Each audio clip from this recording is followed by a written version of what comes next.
Hi, this is Al with Maxwell Media Inc. and bringing it here with you with another queer coded episode. And our subject for today, gay awakenings. We're going to be going over what exactly it was for us this that brought out that little fruity like part of our brain, got it going, got it revving. Mm. For like we're gonna start off with gay awakening characters and then branch out from here. But before we get into all that, Maxwell, how are you doing? I'm doing good. I'm doing good. How are you doing? I'm doing well. I got in a hit and run recently. Got like some like guy ran over my foot.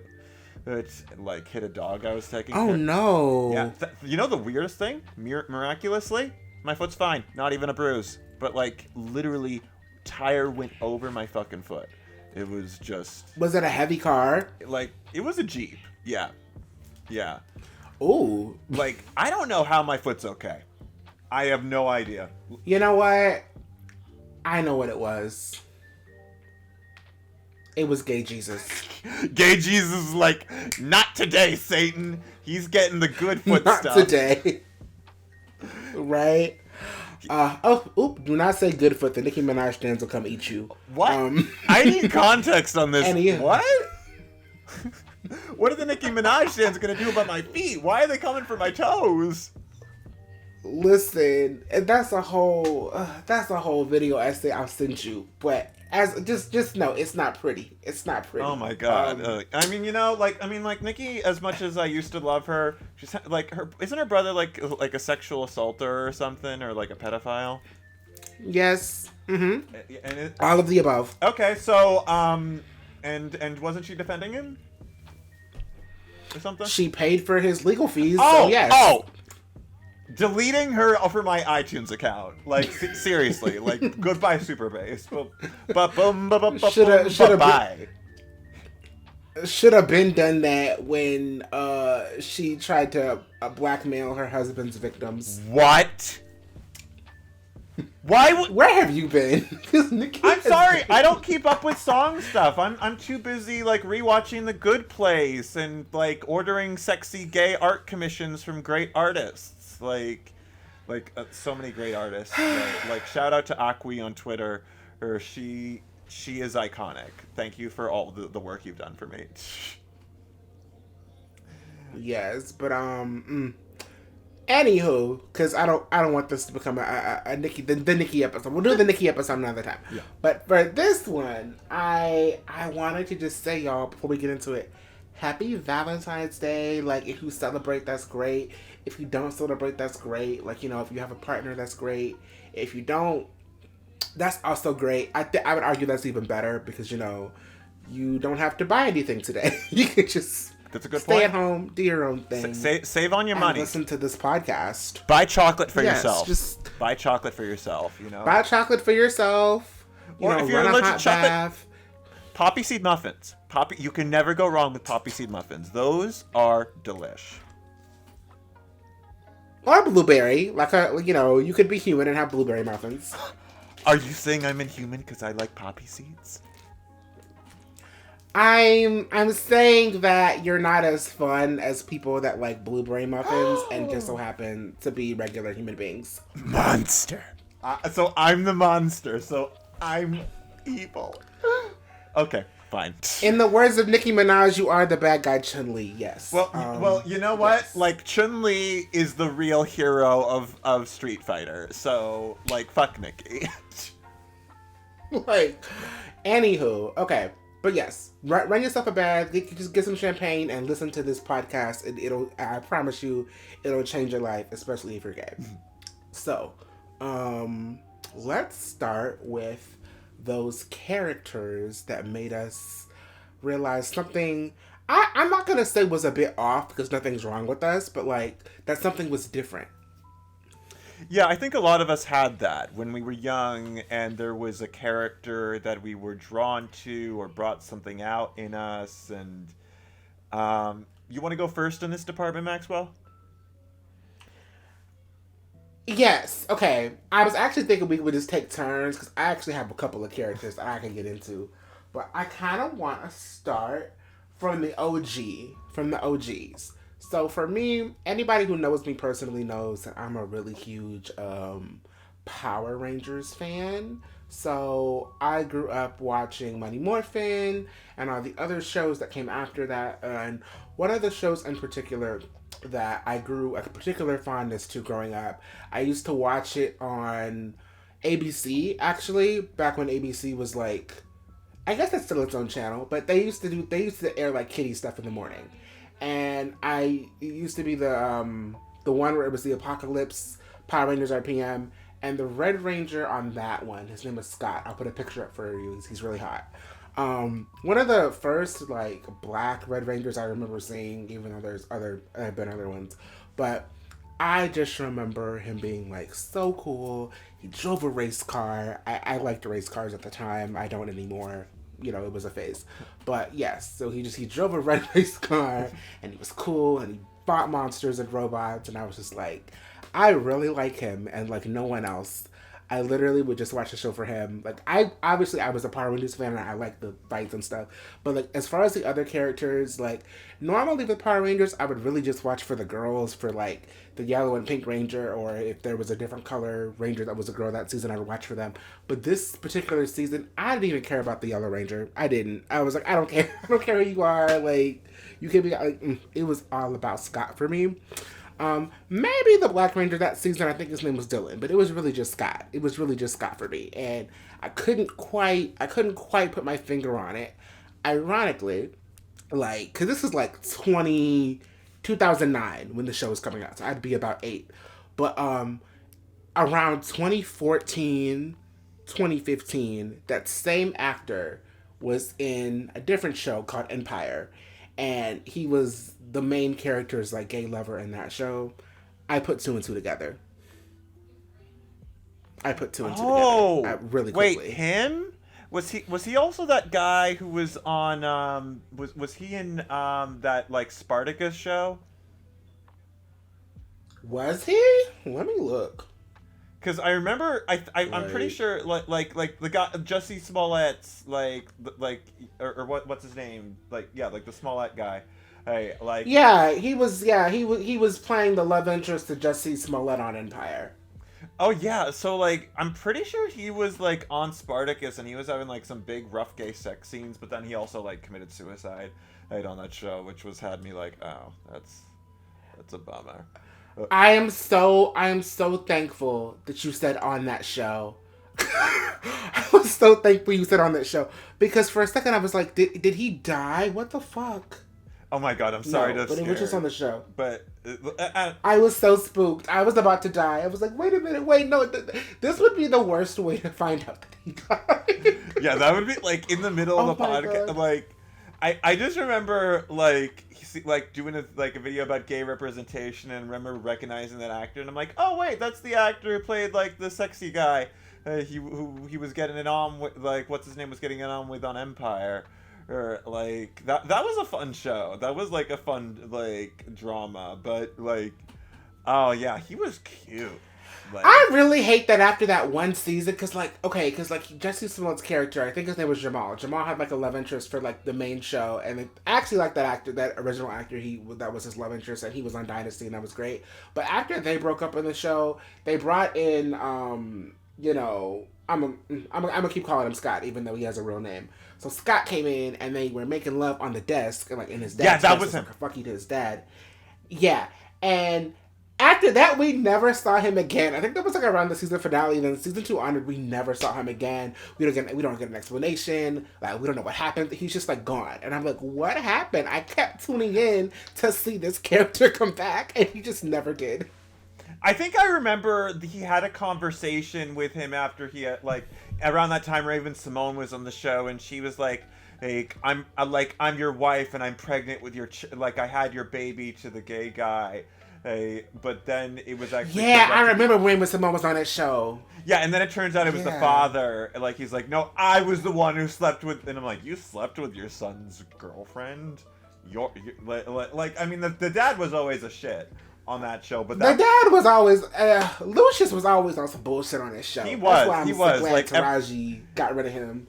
Every time, like, the wife came onto that show, I was like, Miss, like... you can do so much better. Like, get away from this man. Why are you trying to Cookie Lion was like, girl, like I actually didn't finish Empire because after the whole Jussie Smollett situation with, you know, the lying happened, the show just got really bad. They got rid of his character, and like the show became about, not that it was like solely about him, but like the family dynamics. It was just weird. It was weird without him, he was like a key part of the dynamics.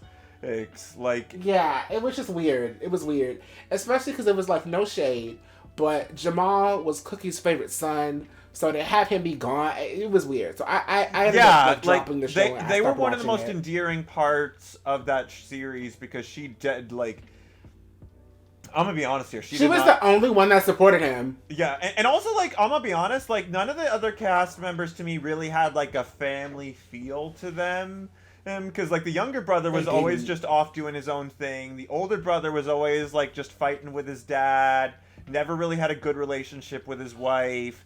He had a nice enough relationship. I think. Poor Rhonda. He had a nice enough relationship with Jamal. Oh, but like I don't know. Like the thing is, Jamal and Cookie were like the only ones on that show that like felt like there was a genuine family bond going on. And I don't know if it like yeah. Because after Jamal left, it just became about like the Cookie and Lucius romance and will they or won't they? And I'm like, well, I don't really care because he shot her cousin. I gotta put me first. Lucius. And I promise you, I hear everything you're saying. So I'm not rooting for. Lucius was rotten. Lucius was horrible. Lucius was real rotten. I think Demi Moore was the crazy nurse on that show too, and she had him like locked up and not knowing who he was. That show was wild. Maybe I should go back and finish it one day, but. I gotta go back and watch it too, like, because I actually did enjoy watching that show for the first 2 seasons, but like, yeah, it just. But I relate, like, that guy was hot. Like, for me though, like, the guy who like really, well, it was a cartoon guy who like woke me up. Yeah, it's your turn. Let's go to you.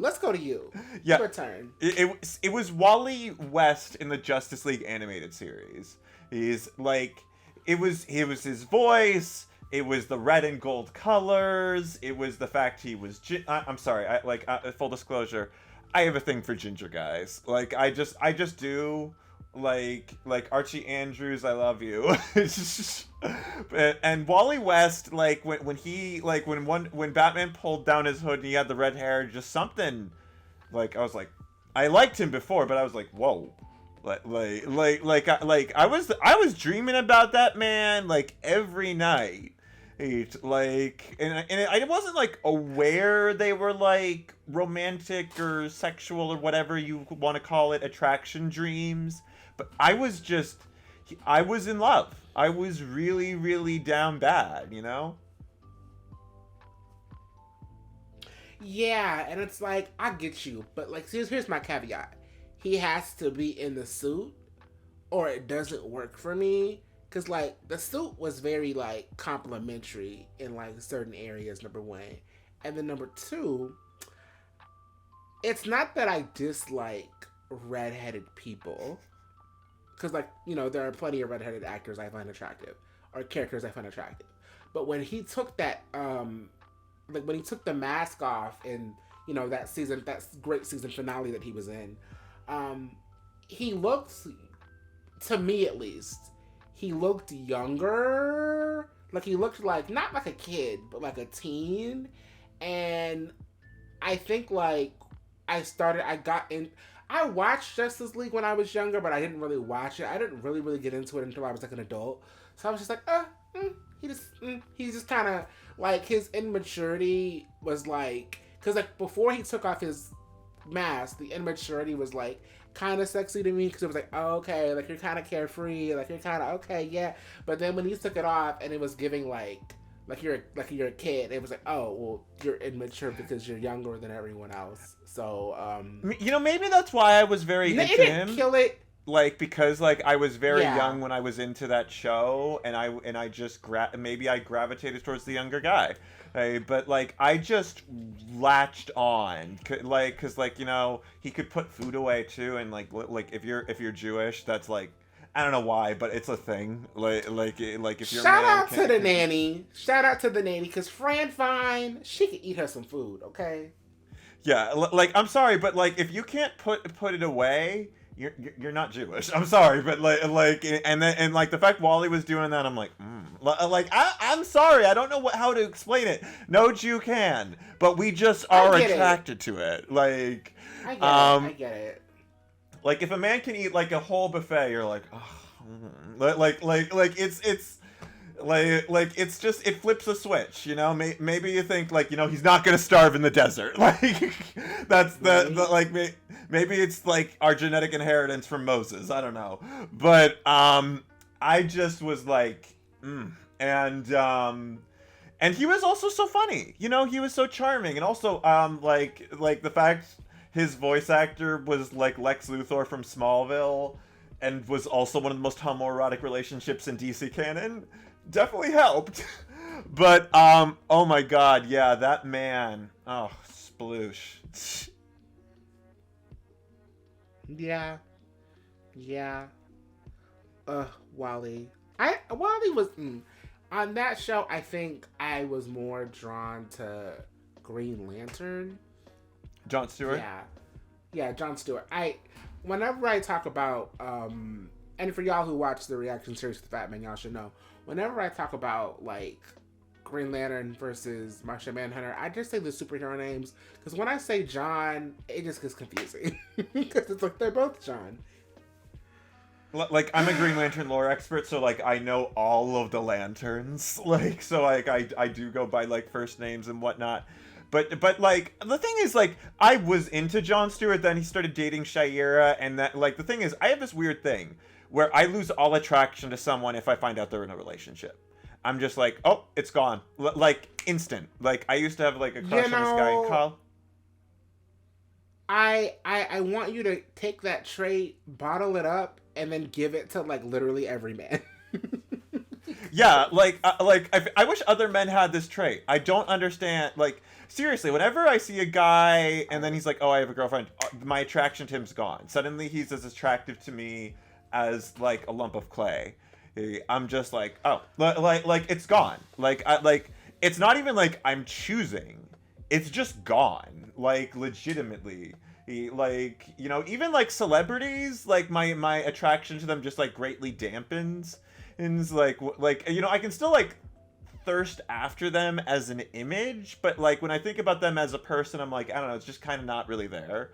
Or like you know, which I guess brings me to my next trait.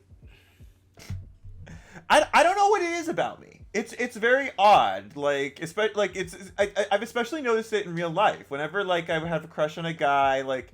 And they're like I'm getting close to them, and then they're like, oh, I'm dating a girl, I'm dating a guy. I'm like, oh, it's like where did my attraction go? It's just it's I don't know. It's like I don't know. It's like it's kind of like being on someone else's property, I guess. Not to say like you are someone else's property if you're dating them or whatever, but I'm just saying it's like suddenly it's kind of like you're in a territory you're not allowed to be in. And then suddenly, like, oh, no, I want to get out of here. And then you want to, like, leave the territory. You know, you're like, and you're like, you're hiking out. And if someone's, and then that way, like, if someone comes at you, like, what are you doing on my land? I'm like, look, I wandered in here by accident, okay? I'm on my way out. Oh, genuinely sorry. Like, that. I wish other people could feel like that in terms of real life. I think in terms of, like, celebrities, it's like, he may be your man in real life, but like in my reality, you don't exist. So yeah, like in my reality, it's my property. So fight me, I guess. I'm trying to think of like any instance where I was still attracted to someone when I found out they had a boyfriend or girlfriend, and I can't think. Like literally all my crushes once I found out, I'm like, oh, it's gone. But you know, I guess if we're talking on I don't know, Wally West, like, I think Wally West for me was also, the attraction also continued with the Young Justice animated series, where he was even younger, but, like, I was a teenager when that show came out. So I was just, like, still really like, oh, he's cute, he's ginger, I don't and really he's feel like. Can I say something problematic?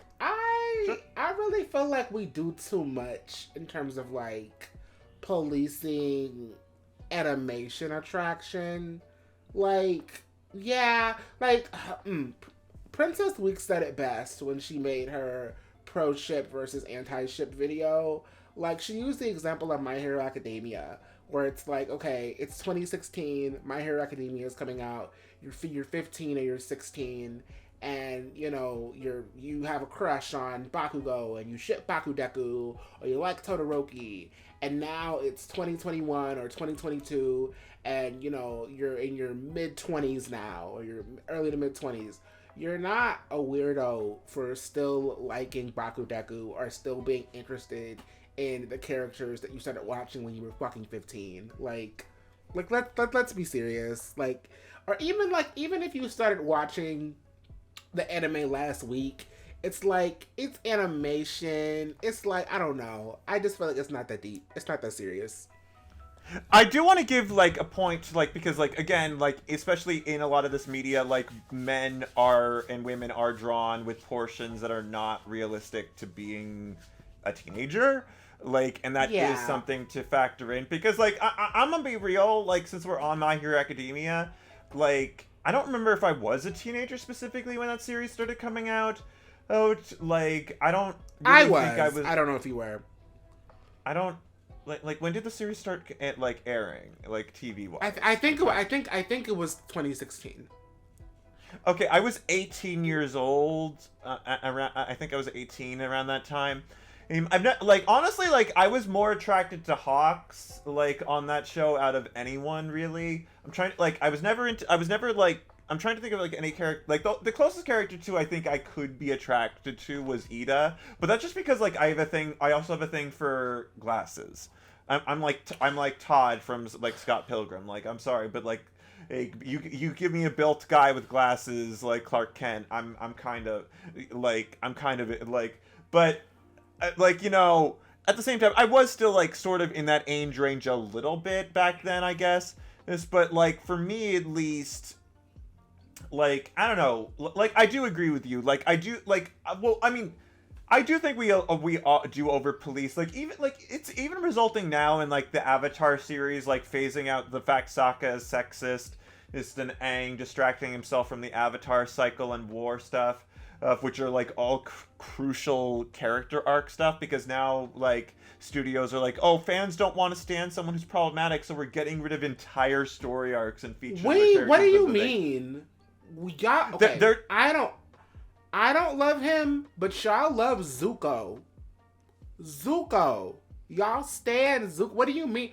People love a problematic king. People love that. Y'all stand Zuko. Yeah, like the thing is, like characters, like, are so, like, the point of stories is characters are supposed to be flawed. They're supposed to do bad things. They're supposed to evolve.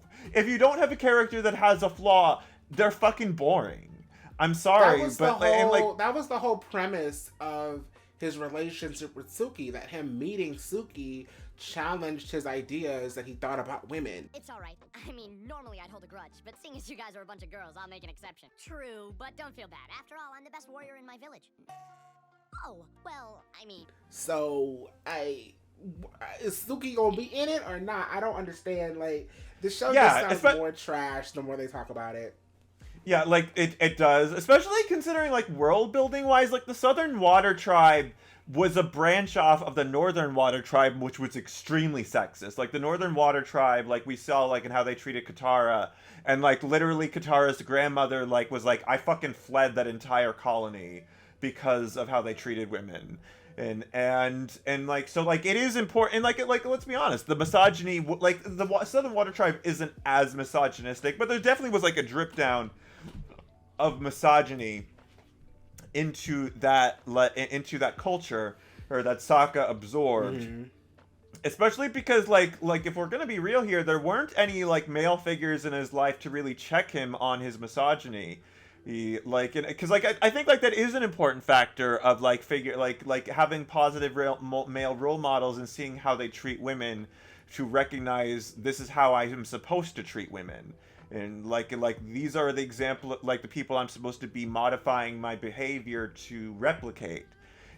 But so to like get rid of Sokka being sexist entirely undoes so much. But like, you know, like I feel like we just got away from the sexual from who we were crushing on and whatnot. I mean, for me, it was Sokka. It was Sokka. I mean, back in the day, it was Sokka for sure. Yeah. The thing is, I wasn't attracted to any characters from like those like looking back. I think I was a little into like Danny Phantom. I think was like a gay or a little bit like an underlying gay awakening for a lot of like gay people, because Danny Phantom I think like still is like a sort of like a under the radar niche gay icon.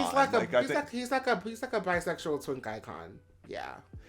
Yeah, like you know, we all still want him. Like we all still wish we were him or had him. Like he was every single dark-haired twink is like, yeah, Danny Phantom is my inspiration, and yeah. I can't be mad at it because he was iconic. He was our generation's Spider-Man, I think, because you know he would like delve into darker topics, but also was still like cute and relatable, but while not being like too boring. And so like yeah, we like a lot of people were drawn to him. And I know I definitely was, although like it was still again mainly Wally West as a teenager, or like I just really loved fast boys who eat a lot, like, and ginger hair. Like that was my thing, and I loved that. But I think like well, like the thing that really had me be like, oh, I'm gay, was video game characters, and more specifically queer characters in BioWare. Like that was like because that was the first time like I could romance a character, and also that queer characters were like, yeah, like allowed to exist, and I was allowed to interact and also like be a guy and date a guy. And I want to be clear here, the BioWare games did not treat queer people equally early on. Like Dragon Age, Mass Effect. Did we talk about that? I think we talked about that in our like queer video game video or something, right? Yeah, we talked about that in the previous episode. Yeah, but you know, like my whole like online like name Al is actually based off of Alistair from Dragon Age, who is still my husband, and I will fight every single one of you for that my bastard prince. I will fight you in the face. He's like, I will burn nations for him. Like seriously, like I will go full Darth Vader.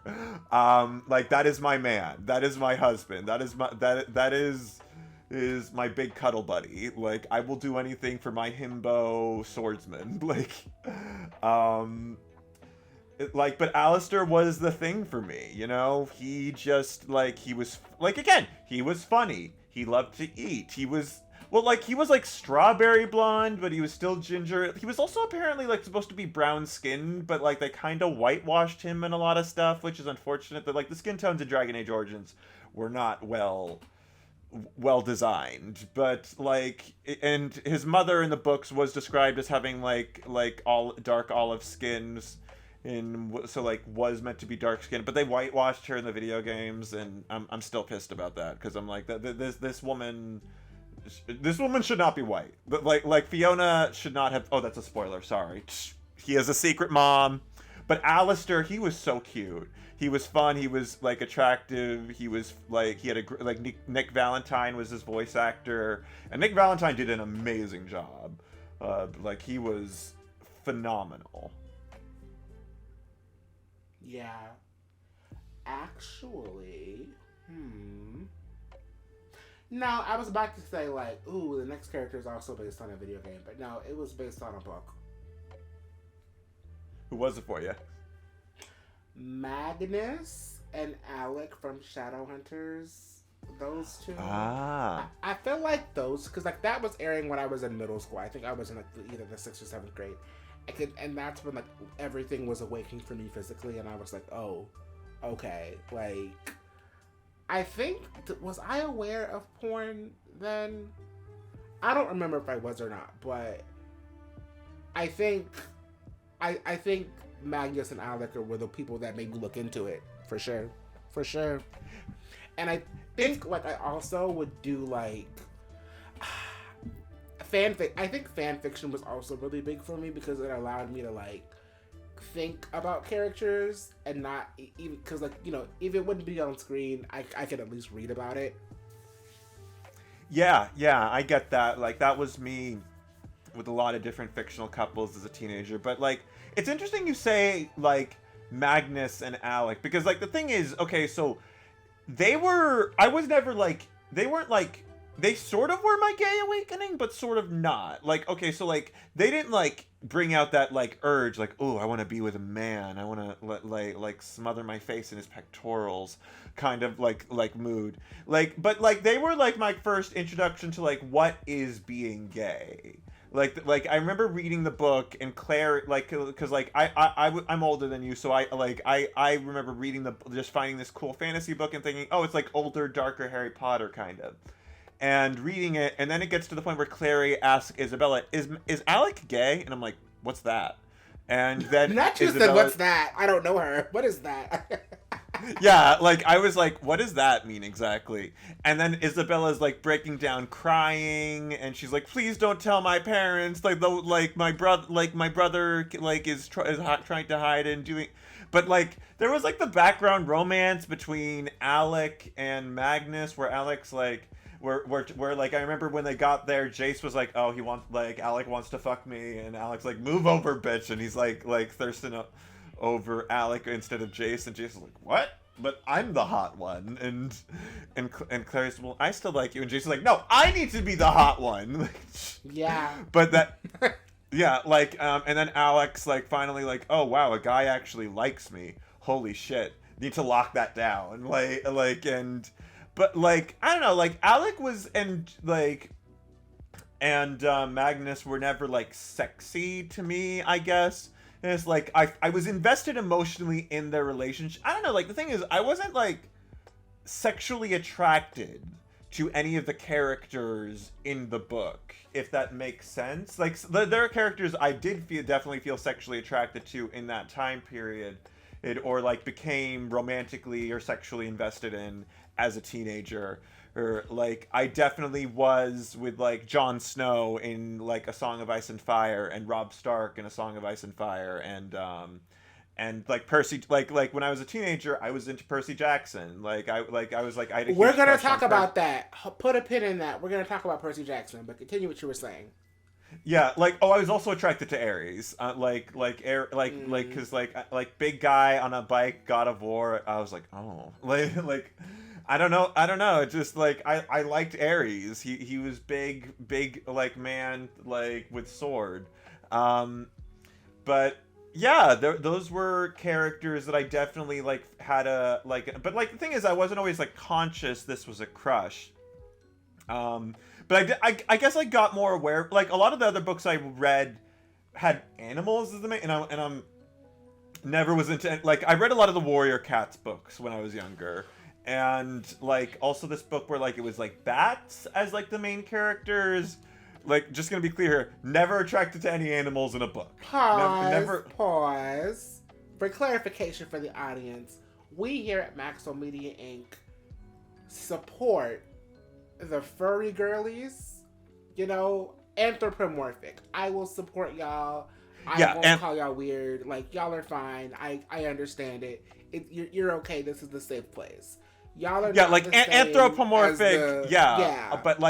But if it was like, you know, like in the Warrior Cats books, I'm like, they were just cats, and I was like, shout out to Shane Dawson. That was mean. I'm sorry, but it was. No, Shane Dawson deserves it. Like throw the tea on his crotch. Like get it. Like, shout out to cat. Somebody said cats. Somebody call up Shane. Oh my god, but like, you know, I love the Warrior Cats books, but I was emotionally invested, but like, you know, like, I was like, look, I feel like I shouldn't need to say this, but I am solely attracted to humanoids. Like I like you. men. We at Maxwell Media Inc. support people attracted to humanoids, whether they're human or not. As long as they're humanoid, it is fine with us. Yup. Yeah, like you know, I'm trying to think of like, did I have a furry awakening? I'm trying to think of one, any. I can't really think of one in particular right now. Like maybe, okay, actually wait, does Iron Bull from Dragon Age count?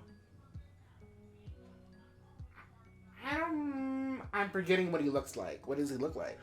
He's big, giant pectorals, muscly arms, giant bull horn. He has a human face, but he has like I'm remembering fucking... it now. He does. He does. Like he counts as humanoid. Is what I'm saying.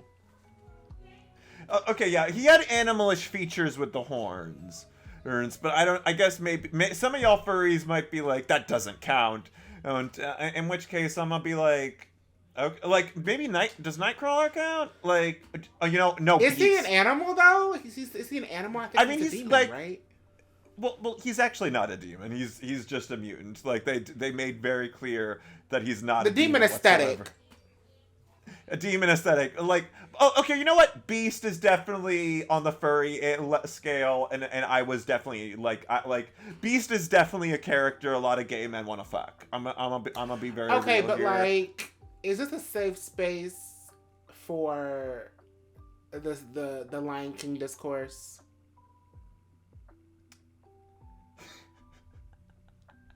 I'm just cracking up just thinking about this, like.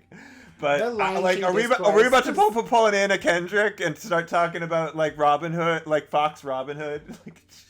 Maybe we might, because you know that's just the kind of people we are over here at Max and Witty Inc. But I just think that like I see both sides for sure of the Lion King debate. Like I get it, because like on one hand it's like okay, gross, because you walk on all fours, but also it's like they walk on all fours and they have human faces, so. I can see both sides of it. Like if you were like a Simba girly growing up, I'm not gonna say I support, but I'm not against you either. Like we could sit next to each other on the bus. Yeah, like I'm gonna be real. Like the thing is, like, look, animation is not realistic. Like at whatsoever, and like there's a lot of people you ask, like, who would you like of all the Disney princes, who would you? Everyone's like Beast, like immediately. Yeah, Beast counts, because like as kids we're watching this woman fall in love with a beast. Yeah, and you know I'm like I'm sorry, but like I prefer him in the Beast form. I'm gonna be real. You know, I'm like, can you like get rid of that human appearance and like, can you just like stick in this? I'm not sorry to say When she said when the teacup is singing, there may be something there that wasn't there before. There must be something there that wasn't there before. She meant in more than one way. Yeah. And like he's the second he's definitely like one of the sexiest men like in Disney. Like the other two I would definitely say is Li Shang from Mulan. Because oh my god, his back muscles actually, yeah, like segue into another gay like Li Shang 100% a gay awakening character, especially because like, you know, like again I feel like I don't know if we wanted to bring this up, but like it was very difficult to find like non-white characters who were like, you know, presented as like sexually optimal, if that makes sense. And I want to touch on that. Because if you see the thumbnail is largely based on my personal preferences or whatever. Like, or at least let me rephrase. Not preferences in terms of like what I prefer, but like in terms of like what was factual for me growing up. And what was factual for me growing up is that there was not a lot of like black, non-white, you know, people on screen that not only that like would awaken the things in me, but also like be portrayed as queer. So it was just like, to be frank, it was hard out here. And you know, the entertainment industry loved to make it to where even if it was a show about black people or with the main character being black, like 9 times out of 10, the love interest is still gonna be white, like, unless it's like a black show on like UPN or something, where it's like, you know, for general audiences. But if it's like, if we're talking about Nickelodeon and Disney, the love interests are always gonna be white, like, period. Like, they're always gonna be white. Like, even on That's So Raven, I remember, like, yeah, like, her, like, main love interest was Devon, but, like, there were several episodes where Raven was just running after white men. Oh, remember that guy she was running after who was, like, super stinky? Remember that? Yeah, or do you remember the episode where it was like the vegetarian lady was coming to sing and Chelsea was dating a guy who was also a vegetarian, so they were really into it. But like Chelsea thinks that Raven like wants her boyfriend or whatever, but like in reality the boyfriend is just psychic, but they give Raven way more chemistry with him than Chelsea, and it was weird. It's just like, but aren't you dating Devon? Like, why are you kissing this random white man to have a vision? Like, it seemed weird. It seemed weird.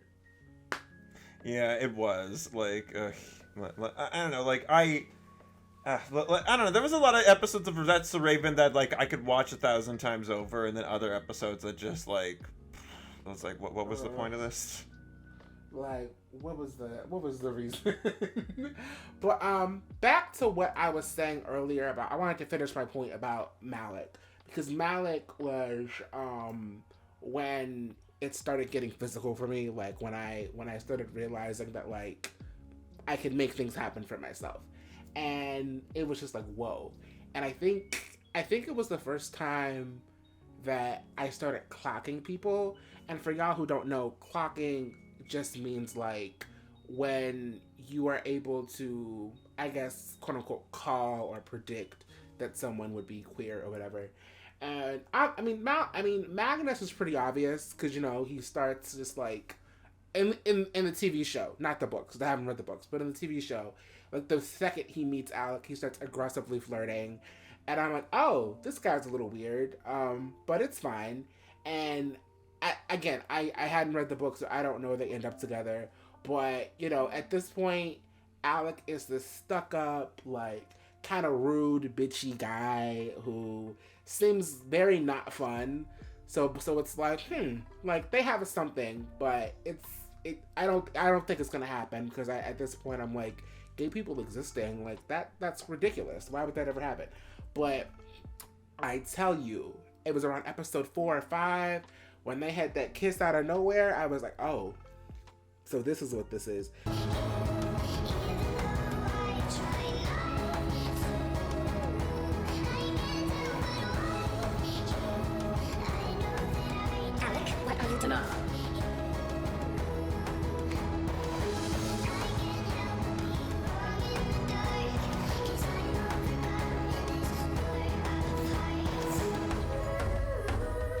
And then they actually ended up together, like by the end of the season. I was so glad, because I was genuinely like, wait, that can happen? Like, wait, you can do that? Like, because like I remember he was about to marry a woman for like duty or whatever for the plot, and you know Magnus comes in and he's like, no, don't do it. I love you and you should be with me. Pretty much the same scene you've seen 1,000 times in a bunch of other straight movies, but it's like make it free now, and it changed like the entire dynamic of it for me, to where it's like, oh, now I'm invested. Now I get why everyone loves these scenes, because they're genuinely like, it's a good trope to have, but you connect more with it when it like fits you. Yeah, it like when you're able to like see yourself or feel yourself or just like I definitely think there is a level of what's the word, like wanting to imagine yourself in the yourself in the situation. I think I evolved more to the point where like I am more invested in the characters and in the story. I'm like, you have to sell me as them.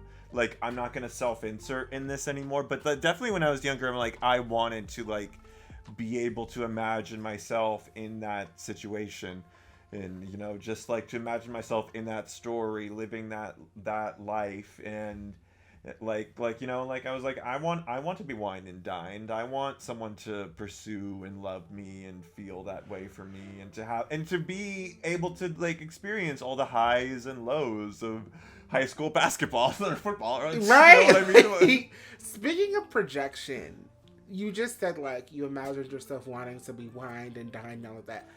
Did you ever find yourself doing that projection with women in the sense of like, not you imagining yourself being with that woman, but like you imagining being with that woman in the context of dating, like where you were getting all the attention that she was receiving?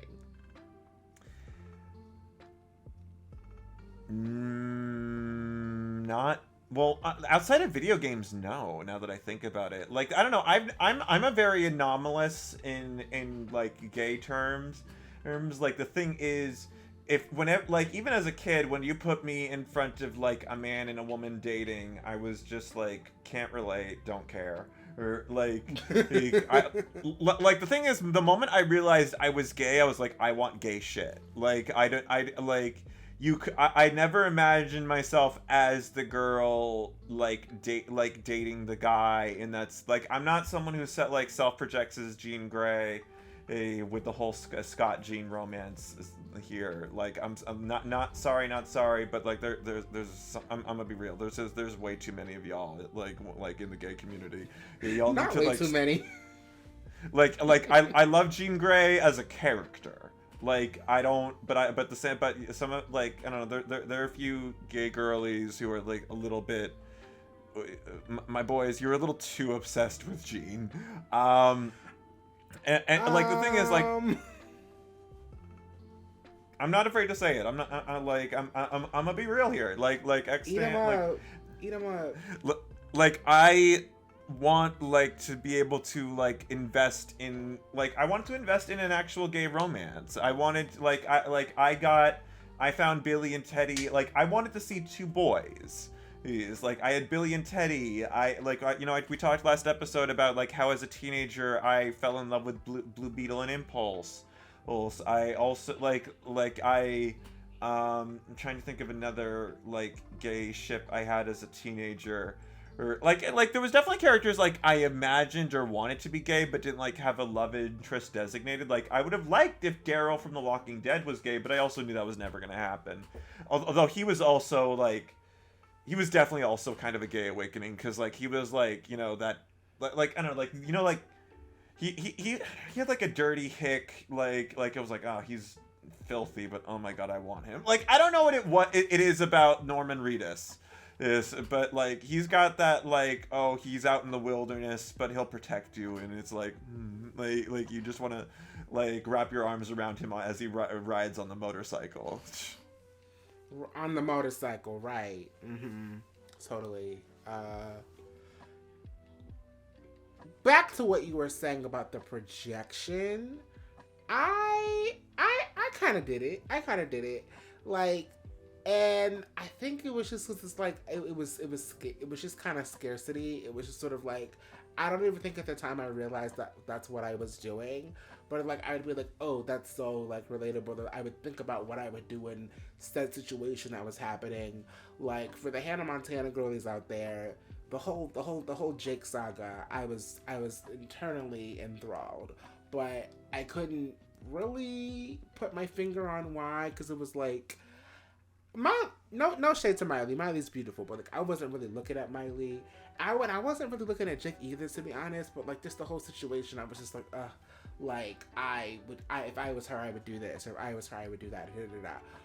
But I couldn't put words to it. I think looking back, that's probably what I was doing. I was like, oh, look, what if you were Miley and a superstar was chasing you and da da da da. And I think a lot of us have that era, and some of us move on from it, some of us don't. I don't know, like I used to be in like I was invested in that relationship, then just Jake cheated on Hannah and I was like, oh wow, this is disappointing. Like they threw that entire relationship out. Like damn. And then she got with the guy that she should have got with all along, that she picked over, that she put Jake over him, and I was just like, that was just so yeah. Hannah Montana was a mess. Yeah, it was. I'm like Missy, you should have gotten with him to begin with. Like, why, like, That was you the got same. That was the same actor, that guy that she was, the bad boy guy that she was gonna pick. He also played the bad boy guy. I don't know if you remember. He played that on iCarly. Cause and then she dumped him because he was into stuffed animals, and I'm like, bitch, that was the whole package. You don't understand. I wanted to jump through the television and beat her ass.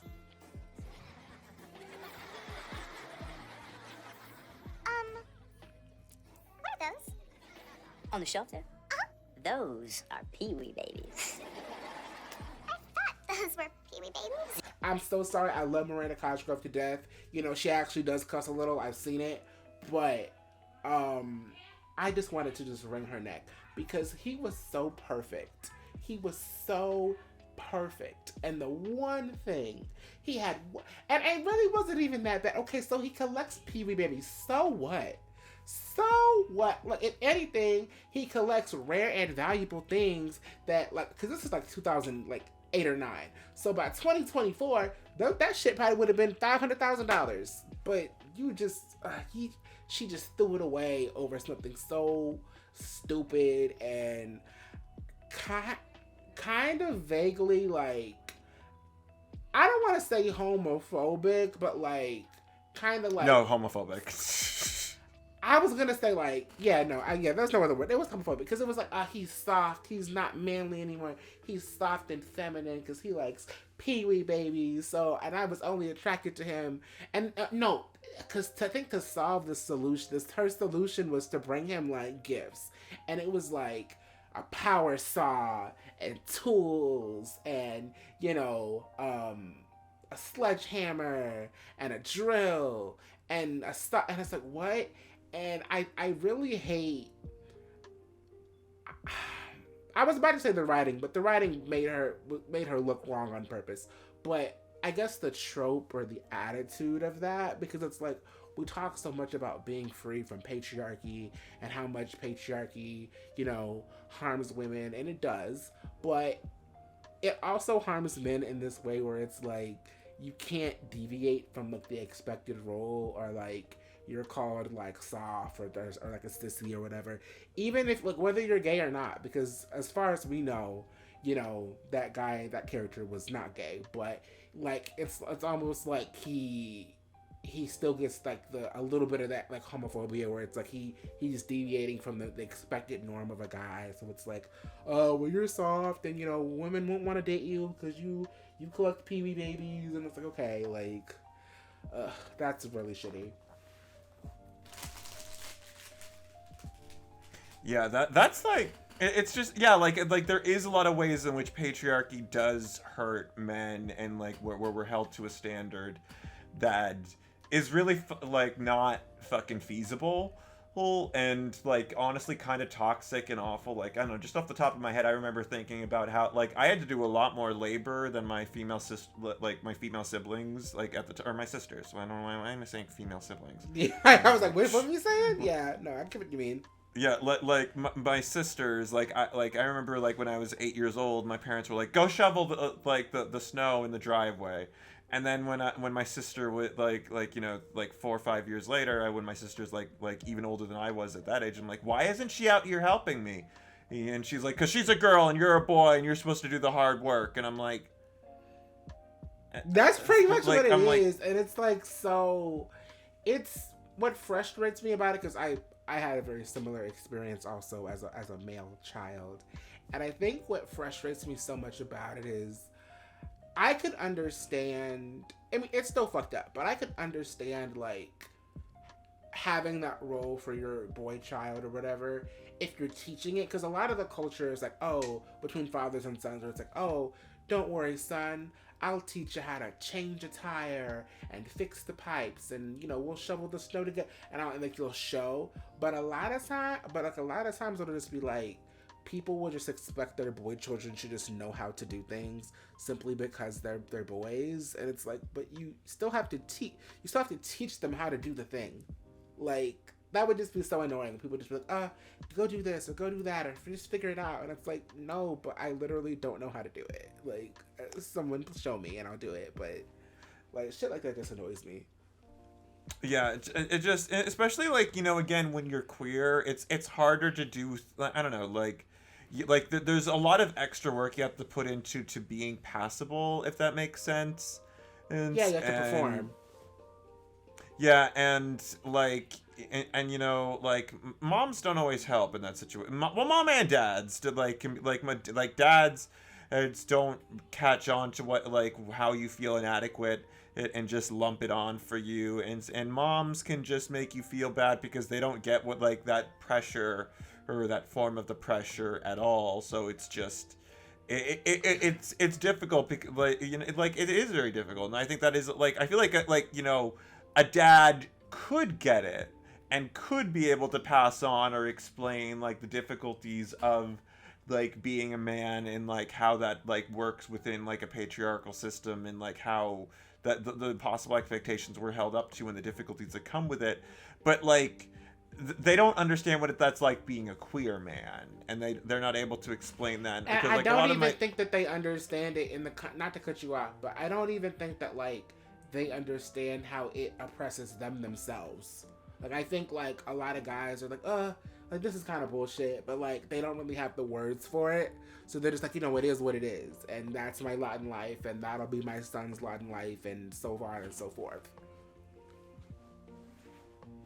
I do think you're right, but like I don't know, I feel like there are men who like are aware of their problems and want to articulate it, because like there were guys like that, but like it just, it feels like to me that any hope of there having been like, you know, an understanding of it or like something that could have come out of it is lost, you know, like yeah. I remember the other day, this is a funny anecdote, but the other day, like my chore around the house was like taking out the trash or whatever, which is fine, like I do it, it's whatever. But I think the other day, like I was doing something, maybe I was studying or practicing, and I overheard my family talking about, you know, me taking out the trash, or the trash needed to be taken out. So I heard them, so I was like, okay, I'm gonna go do it, you know, because I know they're gonna call me and bug me about it. And I go into the kitchen, and, you know, because basically what I heard this family member saying was that, you know, I should have taken it out like hours ago, or da-da-da, and I'm a man and I should do da-da-da. And I was just like, okay, let me go in there and just see what's going on. So I go in there, and she's like, oh yeah, you need to take this out, blah, blah, blah. And I think what annoyed me was that I had just gotten home from like a 9-hour day, and it was just like, why couldn't you do it? And it was just like, okay, like my big meaty fat cock is gonna help me take out this trash can. Like it's gonna, like I'm just gonna pull it with my dick like down the street, like like I don't. And then I said that, and they were like, well, you don't have to get so graphic. But I was like, well, but that's what it is, though. Like, that's the only difference between me and you. We're both able-bodied. We're both healthy. We're both young. What's the difference between me and you? Yeah. Well, especially like even like going off of that anecdote, like I was like very autistic. Like I am very autistic. My sister, like I definitely think she has like well, I don't want to diagnose, but like my sister definitely has like some anxiety or like stress, but like I was like very heavy on the autism spectrum, at least diagnosable back then. I've adjusted very heavily since then, and you know, and whatnot. Like I understood, like you got like no one else is gonna help you out in the rest of your life. So but I like my, like, you know, like I was just like so it was a lot very difficult for me to like follow instructions as a child, and my mother, and like, so, but it's like really frustrating. My parents were like aware of that, and yet like didn't really like explain things well, and just made me more confused. And they would like yell at me for not doing chores properly, and I'm like, hey, well, it's because you overload. Like, my mother would like task on me 3 different chores, and like I'm like I would like tell. I was telling her as early as 6 years old. I'm like, I can only do one thing at a time. Because the thing is, once I start a chore, I automatically forget what the other 2 are, or like you know. And they would like that happened for years where they were yelling at me to the point where I'm like when my mom tried to give me more than one thing to do at once, I'm like, nope, I'm not doing any of it. Like, I would flat out tell her, I'm like, you give me one thing to do.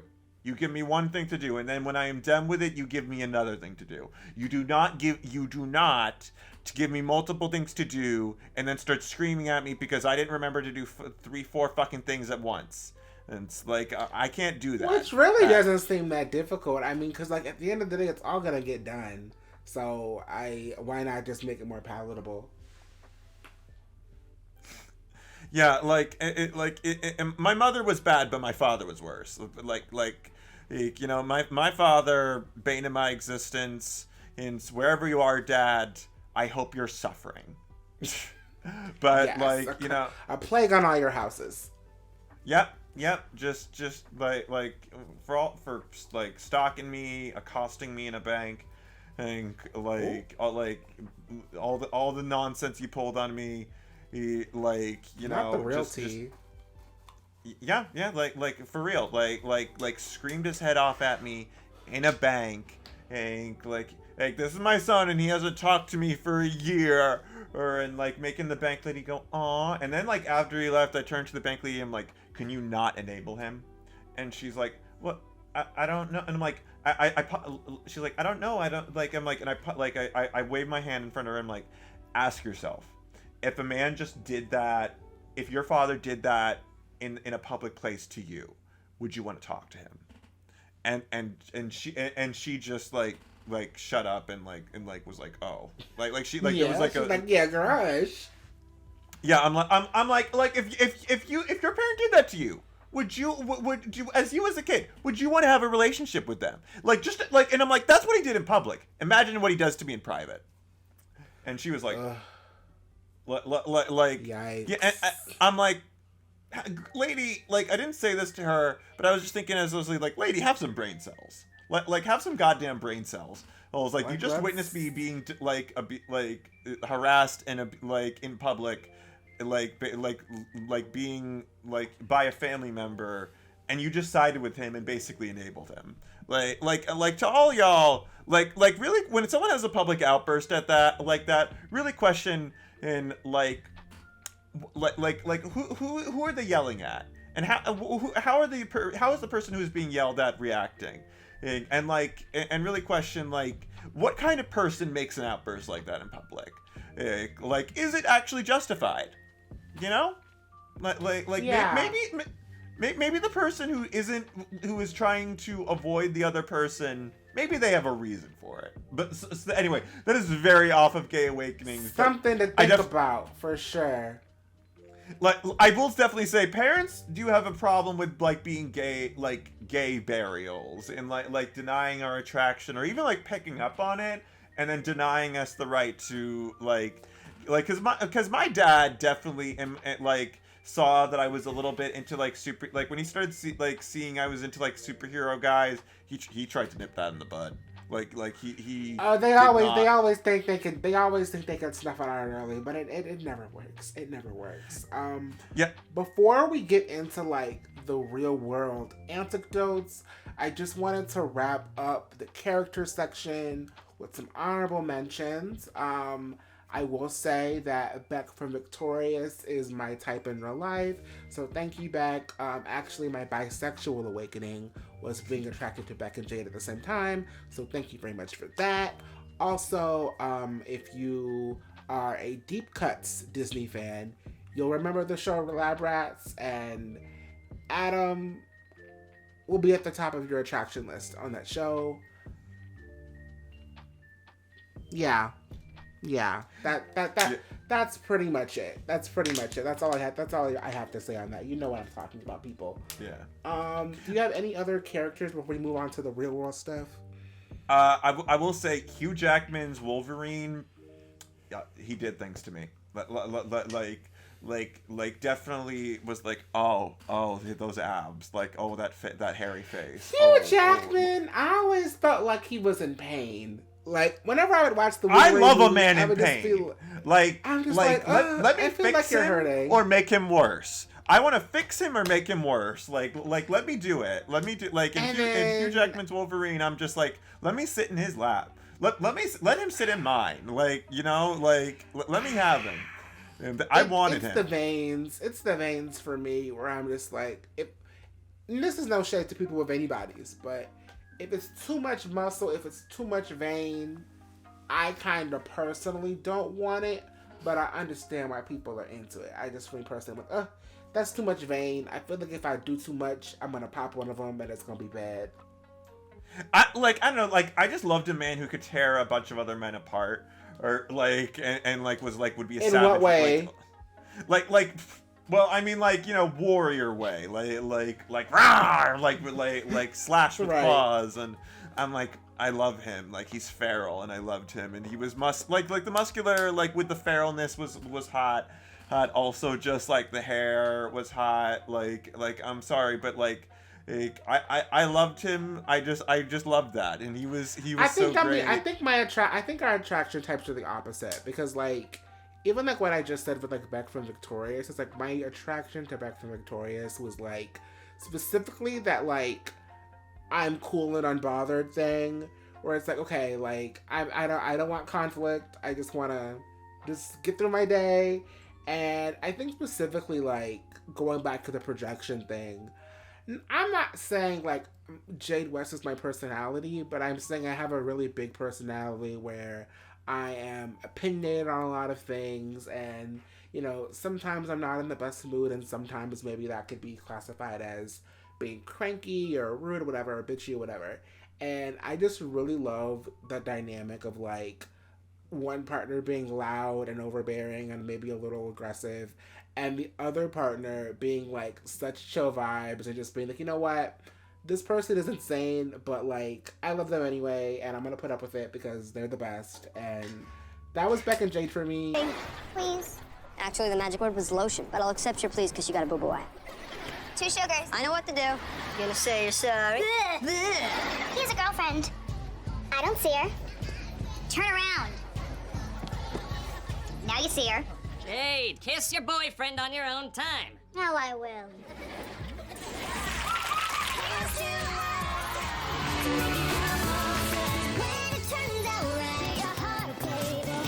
Your girlfriend's pretty. I know. Okay, that's a timeout. No, I was just trying Go sit on the steps. And I just feel like Becca's my type for sure. He was definitely hot, like cute, like I remember I was a teenager when that show was out, but I don't know. I'm trying to think of like any star that I really fell in love with on Nickelodeon, but I can't really like outside of Danny Phantom, can't really think of any. But you know, I'm like, yeah, like I think we covered, you know, like gay awakening characters. Like I had like you know, like I wasn't always conscious like I was attracted, but then looking back, like I'm like, oh, I was like down bad. I was in love. I wanted him to like run away with me.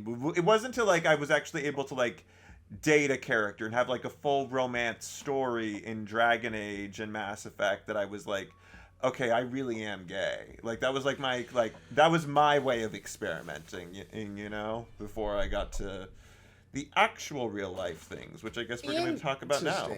Yeah, getting into that. Let's keep the ball rolling with that. For you, I'm not asking when did you know, but I am asking how did you feel about it? Like, what was your context for like what being queer even was when you were growing up? Like for me, it I think I remember like my earliest kind of like hints at being gay was like there was a girl I knew in 3rd grade who was like calling me gay at recess, and I was like fighting with her about it and like got her to renounce saying that for me. But like you know, in middle school I started to like looking back, I was like very like kind of like needy in my relationships with like two of my best male friends at the time. Maybe that had nothing to do with being gay. I don't know. But like, but you know, I definitely had that attachment, and I definitely did fall in love, like quote unquote, fall in love with another girl every other month. But I think, like, again, that was just very heavy compet, especially with like one girl, and that lasted years and years. But like then in middle school, I found websites. I'm gonna say that. And I started. Al, one thing about Al, he always gonna come through with the website. Let me tell you that. You know, I found a website, and like there were things I started watching that definitely awakened something in me. But like at the same time, I was in denial, I would say, from 7th to sophomore year. Like yeah, 7th to 10th grade, kind of like no, I'm just looking, to I think I'm bisexual, to like, you know, midway like early through sophomore year, I was like, I went from like thinking I was bisexual to I was like, okay, I'm gay. Like that was like the point where I'm like really asking myself, am I actually attracted to women? And I was like, no, the answer's no. Like by that point, I'd had sex with a man and or another guy, like at Boy Scout camp. Like very, very like stereotypical, I know, but like, I'm sorry, but you know, like sometimes like there are other boys who just like are able to get you, and you are like, you do have a bit of a private moment to explore yourself and each other. And it was like, as a kid, like it was nice. Never saw the guy again, but like I definitely explored that more heavily later on in other activities. But like I think it really blew up for me more in college. Like the thing is, there was no dating options really in that time period. There was like just passing, you know, like passing experiences, so to speak. Yeah. I can relate to that, and I'm about to get into that. But for me, I think that like, well, I know you're Jewish, but like, did you grow up like religiously Jewish? Like were you going to temple every week? It was complicated. Like the thing is, like my family had a mix of Christian and Jewish traditions going on, and like my mother would raised us in both, basically. She would like take us to church, but she would also like to go have us partake in temple practices. She like, my grandfather on my father's side, he was Jewish, but his Judaism is also like he's a Holocaust survivor, but like he was also sheltered in a Catholic church for years, or was hiding from the Nazis. He's by his parents stashed him away with nuns, so he actually missed out on a large part of his Jewish upbringing, very unfortunately as well. And also like he, like, I don't want to give my grandfather's entire life story, but like his first marriage was to another Jewish woman, but then he found her in bed with another woman. I don't know whether to say sorry for him or happy for her. I really don't know what side I'm on. Like he got into it with her and was very mad at her, like not because like he cheated on her, she cheated on him with another woman, but he was more mad about the fact that she had married him, and he's like, were you aware the whole time? And she's like, yes. And he's like, oh my god.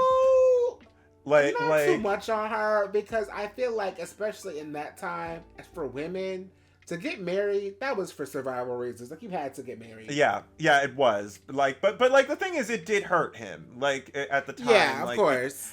Because he was like I think like the thing is, if he's like, okay, you're figuring it out, you figured this out during the marriage, I can't really blame you. But the fact that, like, I think it was the lie, the fact that he felt like, okay, I thought this whole time you had thought that you loved me, or been in, well like maybe she did, because she later, like I think last time I like heard about her, she like was stating she was bisexual.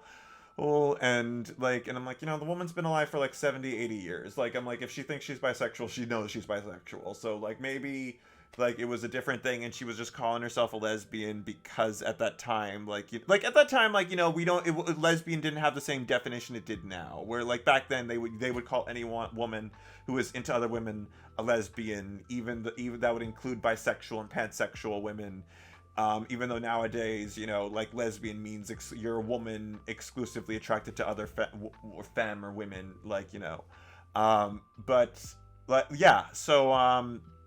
maybe the terms just evolved differently for her. But like my grandfather, and my grandfather like then married my grandmother, who was devoutly Catholic. My grandmother is like devoutly Catholic. But like she still made room for a lot of the Jewish cultural stuff for my dad to grow up with, and my mother again like wanted us to really have that very heavily in our like she wanted us to like be accepting and understanding of other religions and all. Like she like had brought a menorah out and also like at big family like it was very confusing like for me as a kid. I didn't realize Christianity and Judaism were separate religions for years actually, because it was just like I know it sounds weird, but that's how it was for me. My I would sometimes like speak in a little bit of Hebrew or Yiddish, and my kids around me be like, "What the fuck are you saying?" And I thought I was just speaking a made up language at times, but that my family had made up. But then like years later, I'm like, "Oh wait, this was Hebrew and Yiddish," and like we would have like Jewish holidays at my Christian family members' house.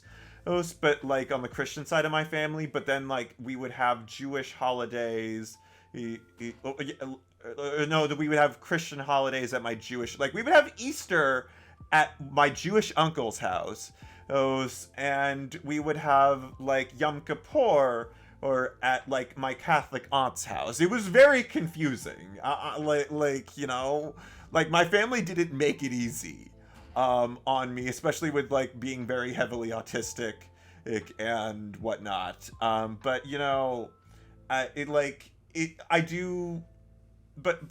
Wait, how did we get into this? I was asking you like your religion. I was asking you like your religious background with being, queer and everything. Oh yeah, my father, like the thing is, Modern Family definitely changed things for my father, where he's like, oh, gay people can be normal, they can be dorks like me, ha ha ha. And my mother though, like she'd been around gay people a lot of her life, but she had a very condescending, I will say, perspective of gay people, and like she viewed being gay as like a curse, but not like God has cursed you, but like just like you're gonna have a very unfortunate life, like by circumstance, like for being queer. And she did not want me or any of her kids to be queer, because she viewed that as like basically like being marked for doom. Or a hard life, and she was like, I had a hard enough life. I did not want my kids to have that. That was her perspective. So like, I could get it. Like I remember when I tried telling her, I tried coming out to her about some stuff and telling her about like my attraction to guys, and she just was like logicked it away by being like, oh no, you're just very pent up from sports, which I was like, oh yeah, sports, yeah, totally, makes sense. And like she didn't accept I was gay until I like came out in front of both of them, and like they were like at the end, like last rope of their marriage, and my mother I think just didn't want to seem like she was the non-accepting parent when my dad was like, well, gay people exist, like on Modern Family, and that was like, which like my father love was Modern Family for that, but also like, ooh, yeah. I get a shiver. But yeah, like it like the thing is, it introduced like gay acceptance, but in a very narrow way, and I will say that very narrow. But especially because like gonna be real here just for a second. Cam and Mitchell were pick-me's. They sold out other gay people a lot. Like and Lily would always be eating them up for sure. Lily always ate them up every chance she get. Yeah, like they were embarrassing. Like, oh my god, like not like even as I'm gonna be honest. Like I remember when that What was that show, Generations? You showed me like with that girl who had the gay dads, and she was like homophobic. Oh my god, yes, Generation. The thing is, I could have seen Lily ending up like that. Like Lily would totally end up like that. Lily would definitely end up like that. Like, they scrubbed it from HBO Max, or I guess Max now. So we gotta find copies of that and watch it and talk about it on Quick Coda one day, because that show needed to be talked about. But anywho, hopping off of what you said, because I asked you that question to get set up my thing. Like, so where did you grow up? I grew up in New England, in New England. Okay. I grew up in Houston, Texas, born and raised. Born two or three streets down from where Beyonce was. Like, that's me. So from a Southern perspective, like I grew up like Southern Baptist. So I got the whole like eternal damnation, abomination, like none shall pass. Like that was my experience with it. And then on top of that, it's like, my only context for gay people growing up was that like they were rapists and pedophiles. Like, I was actually like introduced to the concept because like it was like a stranger danger thing. It's like don't walk out with strangers because like, then they'll like tie you up and rape you and like, stick it in your butt. Like that was my context for growing up with this. So like when I started having the emotions, I was quite frightened because I was like, okay, it's these monsters and pedophiles and rapists. It's like, but that's not me. So I'm gay? Me? No, totally. That can't be me. Because if there are these monsters and evil things, I don't want to be that. So I don't want to be gay. So I think that's why it was so not delayed, because I think I figured it out at an appropriate time, but it was just like the denial of it. I probably would have came around sooner because y'all know me. Like I have a very soft, feminine voice, and I have a very like flamboyant personality, and I've always had that even when I was like a little kid. So like it was easily clocked, but it was just like, something people kind of just looked over because they're like, okay, we don't want to see it, or we don't want to look at it, or even I didn't want to see it, or even like growing up like with friends, I had guy friends. Like I had like a best friend that lived right down the street from me, and we'd hang out all the time, and we would do all the normal like little boy things, and it would be fine. I had these two best friends that lived around the corner that I went to school with, and actually their mom was a teacher, so oftentimes I would stay after school and hang out with them and their mom, and that was actually really, really great for me because that family was really like queer accepting. It was great, but I'll get to that later. But like for me growing up, it was like don't be gay because they're like monsters. So I was actually like scared of gay people. Like I remember one day I was standing in the line at Subway. I had to be like 7 years old, and I look over and I see these two men, and they're sitting there and they're eating sandwiches, kind of chit-chatting and talking. And I don't know, I had no evidence. I had no like reason to suspect, but in the back of my mind, I'm like, are those homosexuals? Mm-hmm. And then I started thinking like, oh, are they homosexual? And then I got scared. Like I hid behind my mom, like while she was ordering the same. I was like, I'm scared of them. I'm scared of them. And there's just these two men just sitting there. They probably weren't even, they were they probably weren't even thinking about me. They probably didn't even notice I was there. But I'm just like freaking out because I'm thinking like, oh shit, like they're gay and they're gonna rape me. Like this is so I just had this like fear, this phobia, and it was bad. Like I really had to unlearn a lot of that stuff. And even still to this day, I have to like process some shame with that, because it was just like, whoa, like that was just like baked into me. So like when fast forward to like my Malik era, and I'm realizing gay people are a thing, and I might be one of them. And I realized that I could, help myself out in certain ways. When that first happened, when I had that first experience of like, helping myself out, I actually thought I was dying of a cancer. Because no one ever like told me like what that was supposed to be like or what that was supposed to feel like. So when it happened and like stuff happened, I was like, whoa, like I am dying. This means I'm sick. Like I actually had a sleepover once, and we were like, I think I was probably 7 or 8, and nothing like serious happened, but it was just like, oh, I'll show you yours if you show you mine kind of kid thing. And like I left that situation being like, whoa, like I'm like pregnant.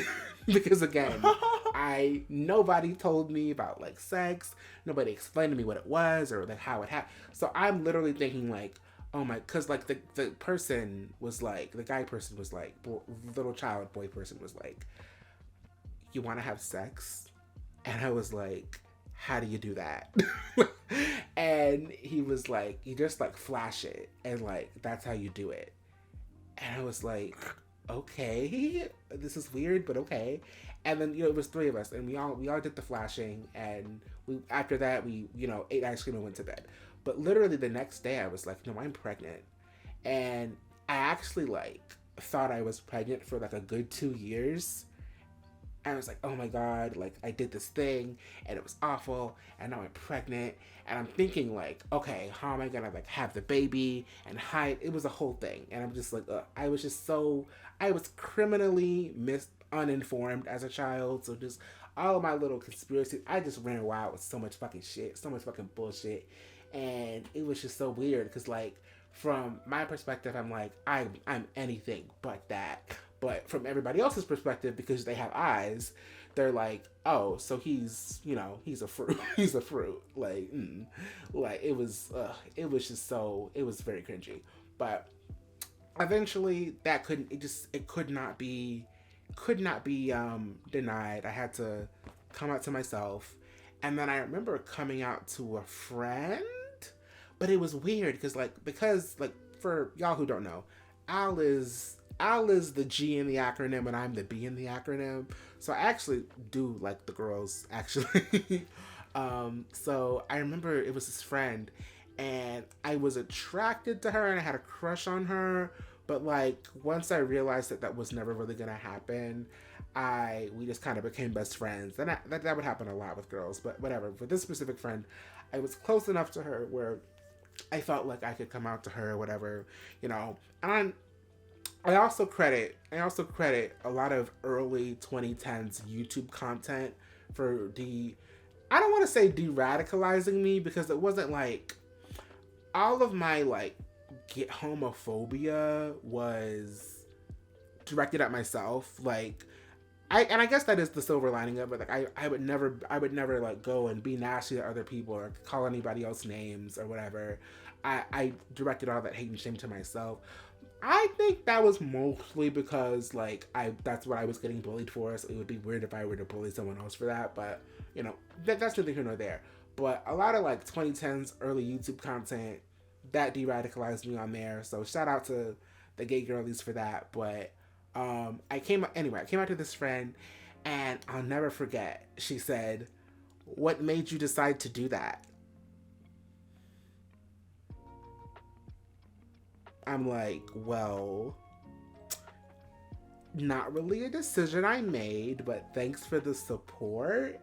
And I guess she conceded, like later in the conversation, she had conceded that like, oh yeah, I guess do what you want to do, but like, that's weird.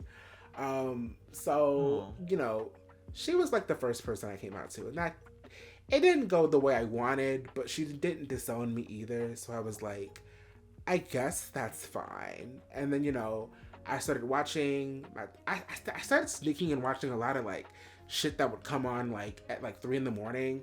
I don't know if they still do this on cable, but like after a certain time period back in like 2005 or 6, like they would start showing like softcore porn on like HBO or like Cinemax or whatever. So I'd watch some of that shit, and then like sometimes I don't know if the Logo channel is still around. I think they used to air Drag Race on it. But on Logo after like 2 or 3 a.m., they would start showing like those softcore porn movies where like make them gay. So I don't know if any of y'all in the audience have heard of like the Eating Out movies, but like there's this whole franchise of like movies that are like pretty much like soft gay porn, and it's just like Eating Out, and that's the name of the movie franchise, and it would be Eating Out Camp or Eating Out Drama Club or Eating Out, and and so I would sneak and watch a lot of those movies, and I'd be like, oh, okay, so that's how that works, and I'm figuring out how that works, and I'm pretty much having to like sneak and do my own research to get any real information. But it's also like I'm bi, so it's like I'm like, okay, this is an option that I'm feeling guilty for, because it's like, okay, if I can pick and choose, why can't I just choose to do like quote unquote the right thing? Which is like fucked up to think about, but like that's where my mindset was when I was 12.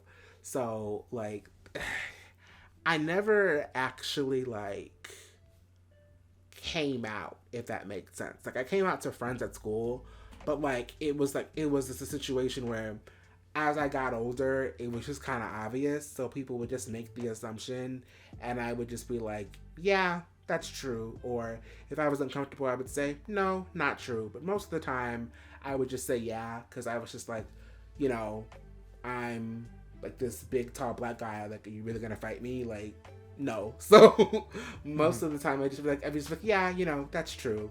And it didn't really make me unpopular, if that made any sense. Like, a lot of the girls wanted to be my friend, but a lot of them weren't real friends. And then a lot of the guys, we would either be friends or we weren't. Like, and a lot of people who weren't my friend probably was homophobia, but I actually did have a lot of cool guy friends that were nerds, and it was cool.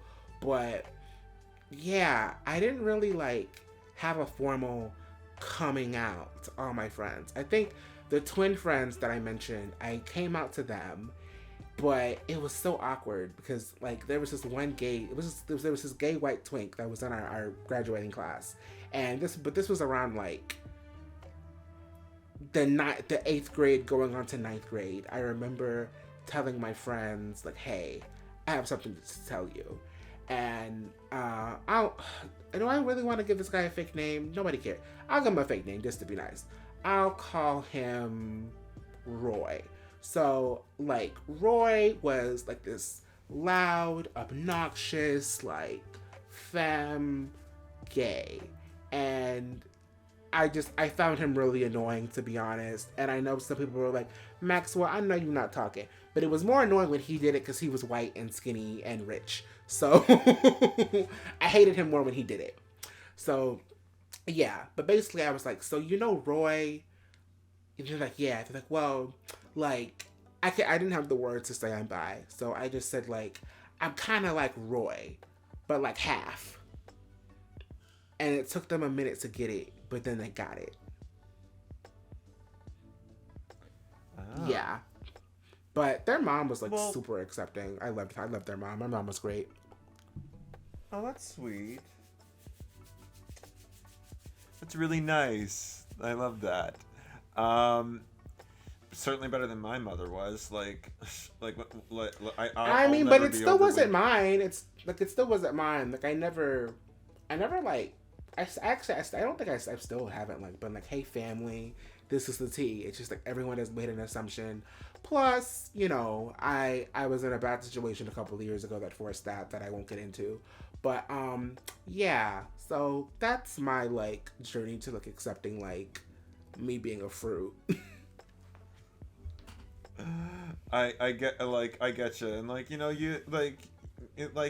you had a strong journey. You got through it, and like I think you handled it really, like, we all handle it as best we can, like although sometimes certain things in it make it difficult. I was just like, I'll never forget, I had this interaction with my mother, or when I was like, I don't remember what I said, but I'll never forget when my mom said, and she's like, I've only known two gay people in my life, the ones who died young and the ones who lived a long, miserable life, and all alone. And I was like, I was like so stunned that my mother said that. And then she like looks up from washing the dishes and is like, "Oh, but you're different." And I'm like, you know what I thanks. find so fascinating about stuff like that? Because I think a lot of marginalized people can like relate to this, where you tell your parents and you're like, well, I just don't want you to have a hard life. Or they justify their disappointment with you or anger with you by saying, oh, well, it's just because I worked so hard for you to have a better life than I did, and here you are adding something else to it when you don't need to add another like oppression to it. But what I find so interesting about that is like, you know what? Actually, what if you could make it not hard? What if you, the parent, could make it easy? Like, what if you actually didn't make it harder for us? Because when you do that, like, you're just making it hard. Because the world is gonna do what the world is gonna do. You can't control how the world is gonna treat your child, but you can control how you treat your child. You know, and maybe the world would be a little less shitty for them if the people closest to them would just love and accept them and treat them like a person and not like a pariah. Maybe interesting, maybe food for thought. Yeah, you'd think, but like parents really just do not show up for their kids, like especially if we're queer. They just don't. Like, you know, they're just like they think they're there, but they're really not. They're not like, I'm like, you're not helping me. You're just making me feel worse. Making me feel more rotten, more terrible. So thanks for that. And I remember like one of my parents, I won't say which one, but one of my parents, I remember it was 5th grade and I was doing the talent show, because I don't know if y'all know, but I do sing, I can sing. And I remember back in 5th grade, I did, what was the name of the song? Something About the Floor. It was a Britney Spears song.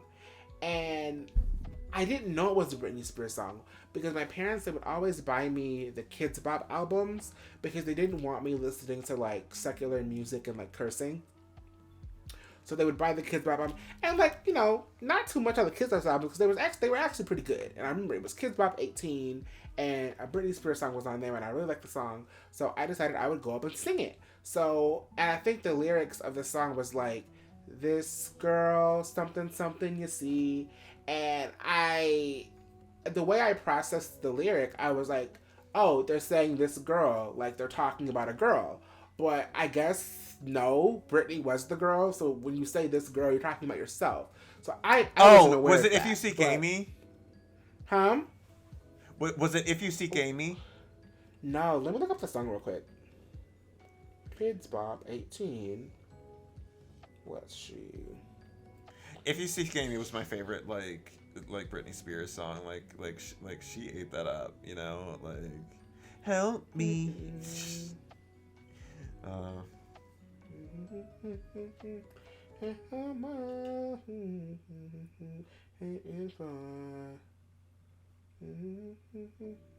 I'm saying Billionaire. I'm singing Back with the Dance Floor. Two is Better Than One. All the Right Moves. Where? I know this Britney song was on here. Maybe it was like a different Kids Bop thing? Huh? I was just saying maybe it's a different Kids Bop thing. I remember it specifically being 18. Maybe let me look at 19. Was it on 19? 18. Cause like that was the only one I really like played out a lot. What Do You Want From Me? Nothing On You. Break Your Heart. All the Right Moves. Two is Better Than One. Back with the Dance Floor. Oh, I loved all those songs. Natural. Yeah, I remember Naturally. Do You Remember? Hey Soul Sister. California Girls. Telephone. Maybe it was on 19. Dynamite. Cooler. Bulletproof. Da-da-da-da. Kids Bop. More. I can't find the song right now. I'll put it up in editing. But anywho, it was a Britney Spears song, and basically, I thought this girl was talking about somebody else, but this girl was talking about the singer, aka me. So everybody else knew that because everybody else was listening to the secular music, and I did not know, so I got laughed off the stage. Like, they were laughing at me.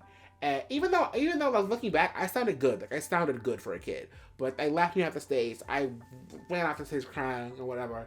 And my parents were there, and I remember, I'll just say this way, that my dad walked out. My dad, like, literally got up as they were laughing me off the stage, and then he just walked out and just left. Like, he just left. Oh, fuck him. And when he got home, like, he ate me the fuck up. And he was like, listen, you know, just like, let me know. Like, do I have a son or do I have a daughter? Like, do I have a son or do I have a daughter? And if I have a daughter, that's fine. But just let me know if I have a daughter. And I was like, no, I just didn't know, like, what the song, I'm sorry, I just didn't know what the song meant. Like, I don't know. So I got a lot of shit for that. Like, I got well, it's on them for fucking, like, not, like, introducing you more to, like, secular music so you could, like, get a grasp on what the fuck the song was talking about. Yeah, I don't know. It's just, yeah. And it was like, I listened to, I don't want the vibe to be like, oh, like, you're Amish and you didn't listen to, I listened to the radio, I listened to music, but for whatever reason at that time period, they just did not want me, like, cursing or cussing or whatever, so they were like, let's give him, like, the sanitized music. So, I don't know, but, like, the album went hard, and I remember there was a Britney song on it, and I sung it, and I got laughed off, because it was like, that's girly or whatever, but, I actually wanted, since we're talking about our real life coming of age experiences, let's talk about, I know on the list it says straight boys, we'll get back to that, but like, let's talk about our first times. Like, okay, like in terms of kissing, in terms of, like, sexual, like, you can do everything, even if you have to do multiple stories. Like, you can get into everything. Okay, so, like, the thing at Boy Scout camp, it wasn't penetrative, but it was sexual. Boy Scout camp. Yes. That's such a cliche. That's such a cliche. I know. I mentioned it earlier, but, like, you know, it was what it was. But, like, you know, I like, I'll just say kissing didn't happen there. But, like, I think, like, my first, like real kiss was with a girl, and, like, we made out in, like, in the changing room of a store. And it was just not fun, like, you know, for either of us. And how old were you? Like, I had the courtesy not to talk about it. She went around spreading it to everyone, like, oh, he's a terrible kisser, and whatnot. Oh, that's what you do. You gossip. You don't gossip about it. Like, yeah, y'all should have made a pact and not tell nobody. Yeah, but, like, you know, she was dating around she didn't even last the whole school year. She had, like, a mental episode and, like, had to leave, which was really sad. But, like, she had hurt me in, like, certain ways, and I didn't, like, you know, I tried to be there for her for a time, but finally I just was like, look, I have my own shit to deal with. I can't help you. I'm sorry. That's just, like, how it was for me, at least. But, like, you know, like, I'd say, like, my, like, and I had my flirtations with guys, but, like, my first real, like, I'd say full sexual thing was with this actor, in college. Anybody we know? He's been in some roles, I will say that. I don't feel Is it Pedro Pascal? No, he was my age. Oh, okay. I will say, very attractive dude. Like, I'll say he plays guitar and but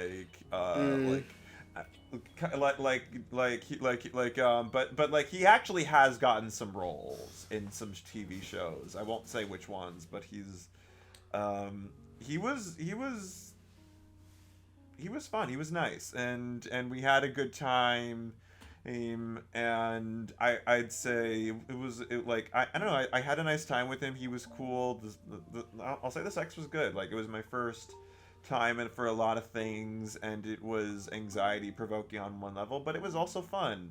Although I think my bigger learning experience was with my next guy, and he was kind of the dream, and because he was a football player and ginger. Like, he was everything I wanted in a man, basically. Like, he went to a different college than me, but we met up online. He introduced me to finger condoms. I did not know that was a thing, and boy, I'll just but he was fun. He was a very, very like kinky dude for a ginger football player. To interrupt you, I found the song. It wasn't on Kids Bop 18. It was on Kids Bop 20, and it was Till the World Ends. Oh yeah, I love Till the World Ends. Like that ate. Yeah, such a good song. Oh my god. Back to your story, though. Back to your story. But yeah, he was fun. He was cool. Like, and he was very open about himself. I mean, he even on Instagram, he had standing out with his full ass out. Like, it was a full broad landscape photo, but he was in there and he was butt ass naked, and you can see his ass. Could see his ass. He was like. It's always the guys that play sports.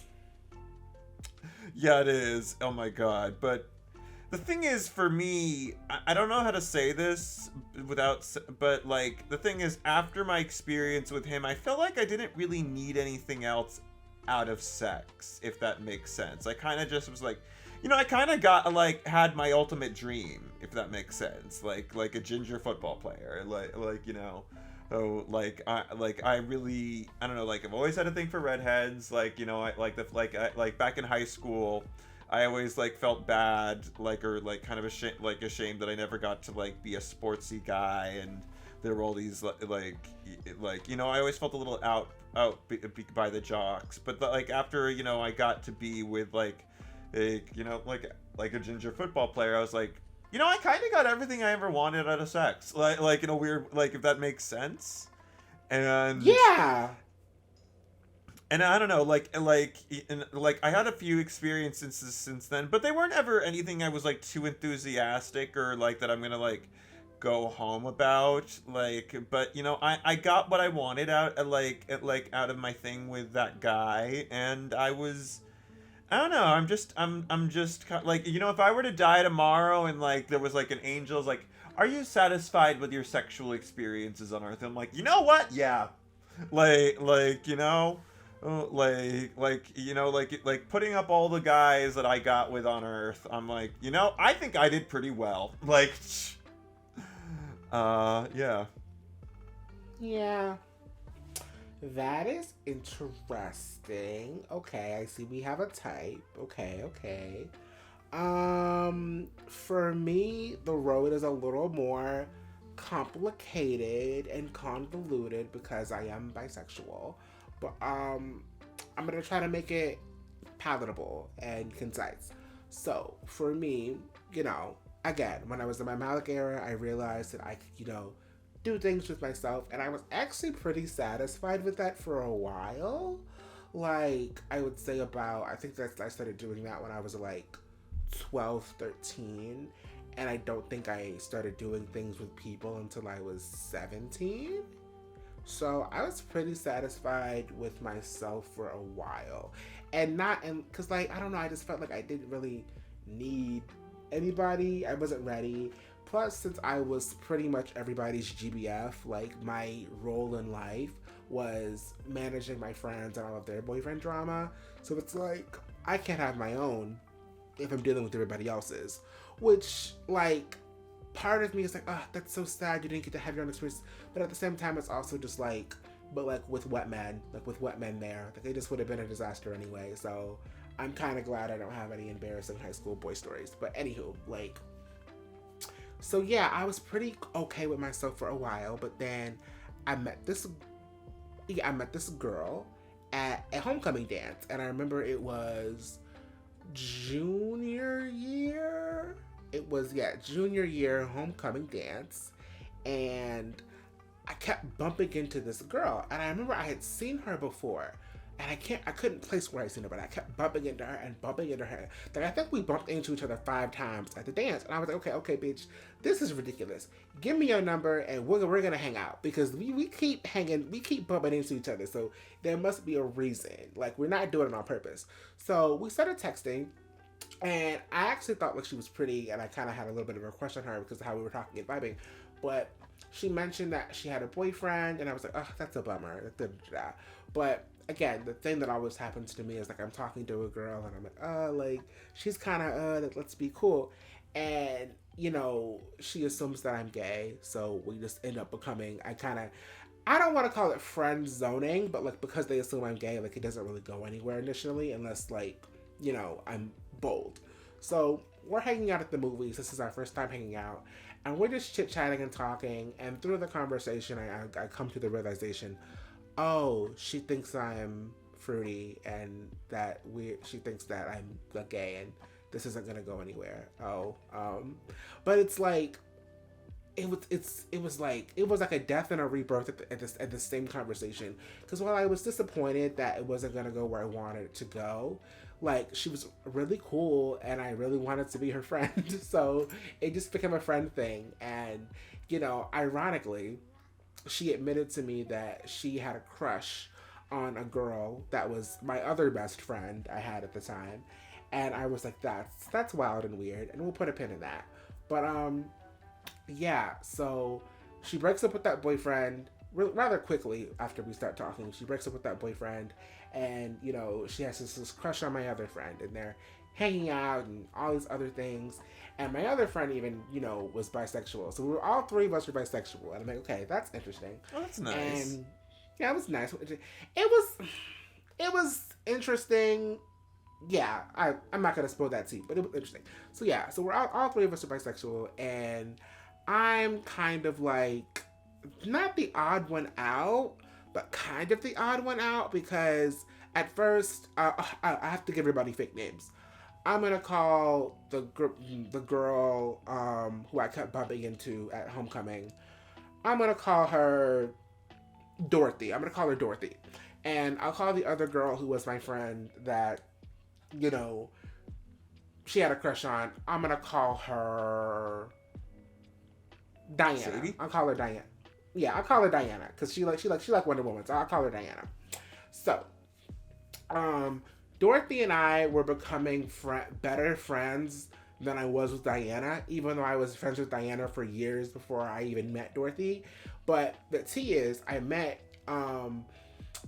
Dorothy back in the day in middle school, but she just looked really, really different. She actually had a Harry Potter bowl cut thing going on, and she gave like very much like 1960s lesbian vibes back then. Her hair was black and then it was purple. It was a whole thing. And she built me this box in woodshop, and that's how I remembered her. And I was like, oh shit, you're that bitch from middle school. Okay, cool. Like, we're besties now. And, you know, anywho. So we're, at this point, me and Dorothy are best friends. And I'm still friends with Diana, but we're not as close. And, you know, but Dorothy still has a thing for Diana. Cool, great. So fast forward to senior year. This is where the shit starts going down. So at this point, I have feelings for Dorothy. Like, the feelings, I realized they kind of never went away. So I was like, oh shit, like, but I can't really do anything about it because, like, we're best friends now. And through plot things, Diana starts dating this guy. I'll call him Cody. So Diana starts dating Cody, and it's a whole thing. But, you know, Dorothy is still pining for Diana, like, a year later. And I'm just like, this is getting weird. Like, this is getting weird. I have to let this go. Blah, blah, blah, blah. And, you know, Dorothy has her own boy drama going on, too, at the time. But when that stopped happening, we started randomly flirting. And it was like, oh, yeah, da-da-da, this and that. Like, it became, like, this curiosity where it was like, oh, like, because like a big part of our relationship was talking about like both of us, like our things were like we were the virgins that would know so much about sex because we're children of the internet.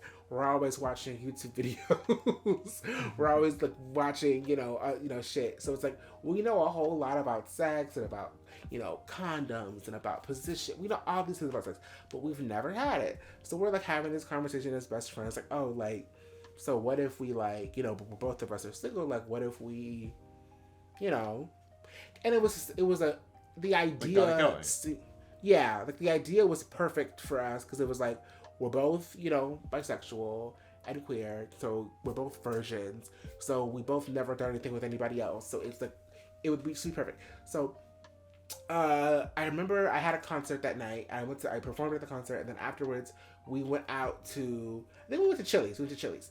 And after that, we were in my car, and we parked in like the lot that was right next to the restaurant, but it was closed, so it was empty and dark. So like it was kind of a safe space for us to do the thing.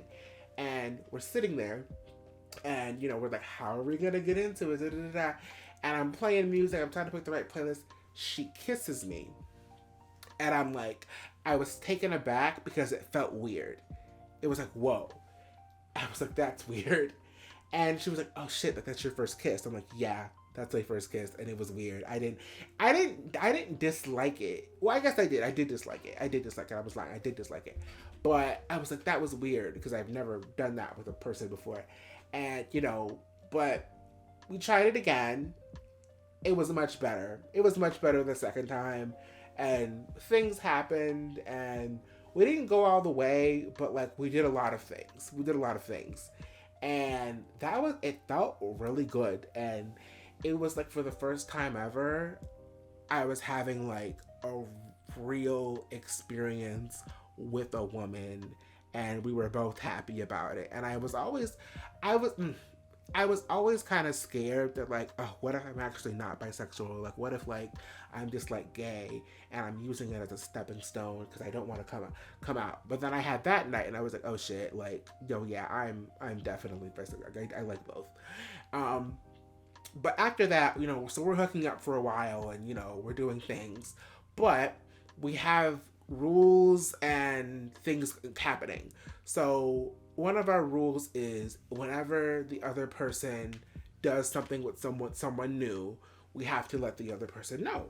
So I, at this point, am on apps talking to people, and this is men, because I'm like, okay, well, I'm having this experience with this girl.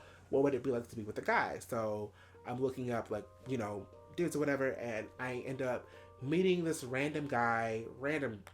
I've never seen this guy in my life outside of this moment. But I go to his apartment.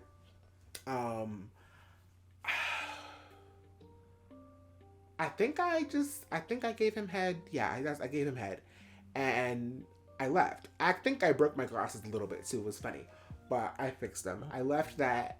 I immediately called Dorothy, and I was like, "Hey, Dorothy, like this. Guess what just happened? It was this. It was amazing. I was excited. She was excited. She's like, "Oh my God, you've always wanted to do that. That's amazing." And oh, that's sweet. I mentioned that it was salty, and she was like, "What do you mean?" I was like, "Oh, it was salty." She was like, "Did you not use a condom?" I was like, I didn't use a condom. I didn't, because I was dumb. But in the moment, I'm like, oh shit, I'm in trouble because she's mad about it.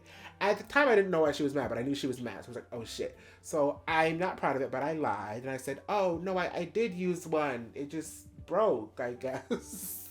Or whatever. But she's my best friend, so she knows I'm lying. So she's like, oh my God, like, that's so, like, how could you do that? Like, how could you do that to me?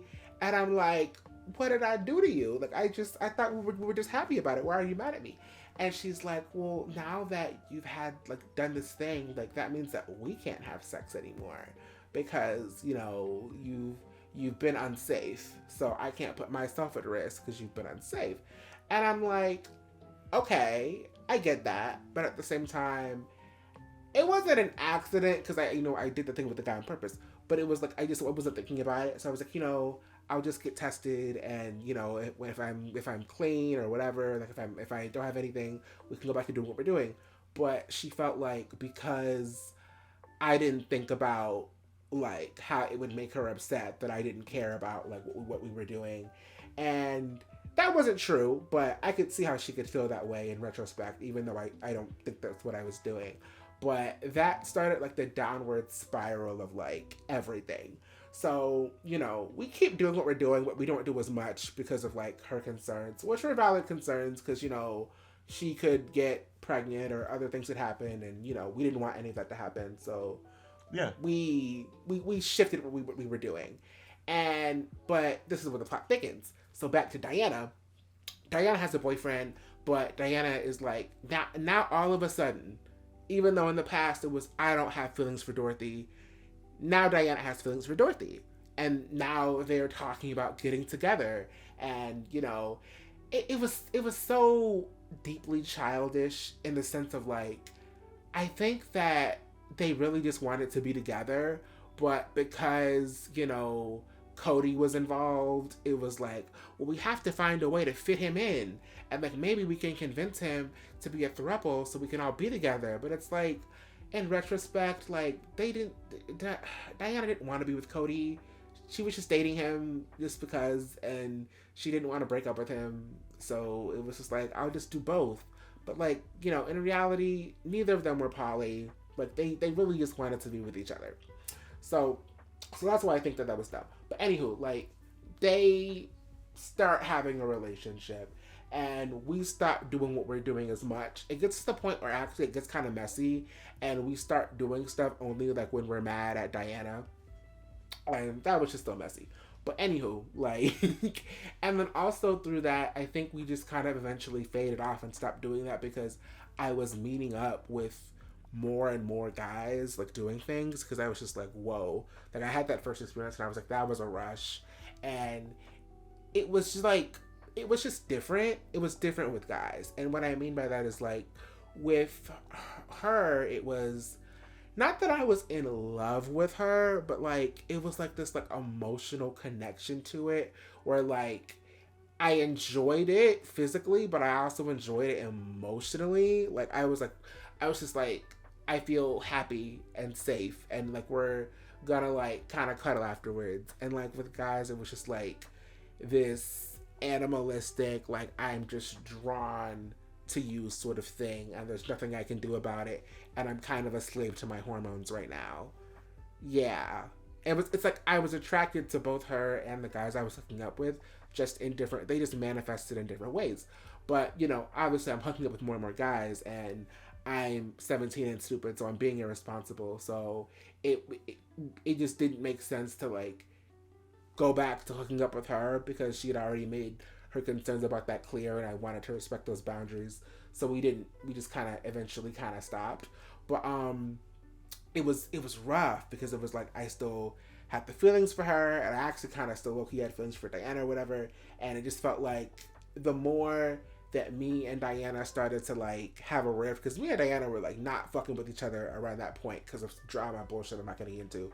But anywho, long story short, they started dating for real after they kicked Cody out, and then some bullshit happened between them, and then I got stuck in the middle, and it was some bullshit, and I was just like, you know what, I am gonna cope with my friend group falling apart by going out and having more irresponsible sex with older men that I should not have been having sex with, who were taking advantage of me, and it was just bad. Like, the guy, I actually had to like, something bad had to happen to me where I had to like stop and be like, okay, this is really bad. And yeah, like something bad had to happen to me where I was like, okay, it's time to sit down, you're spiraling.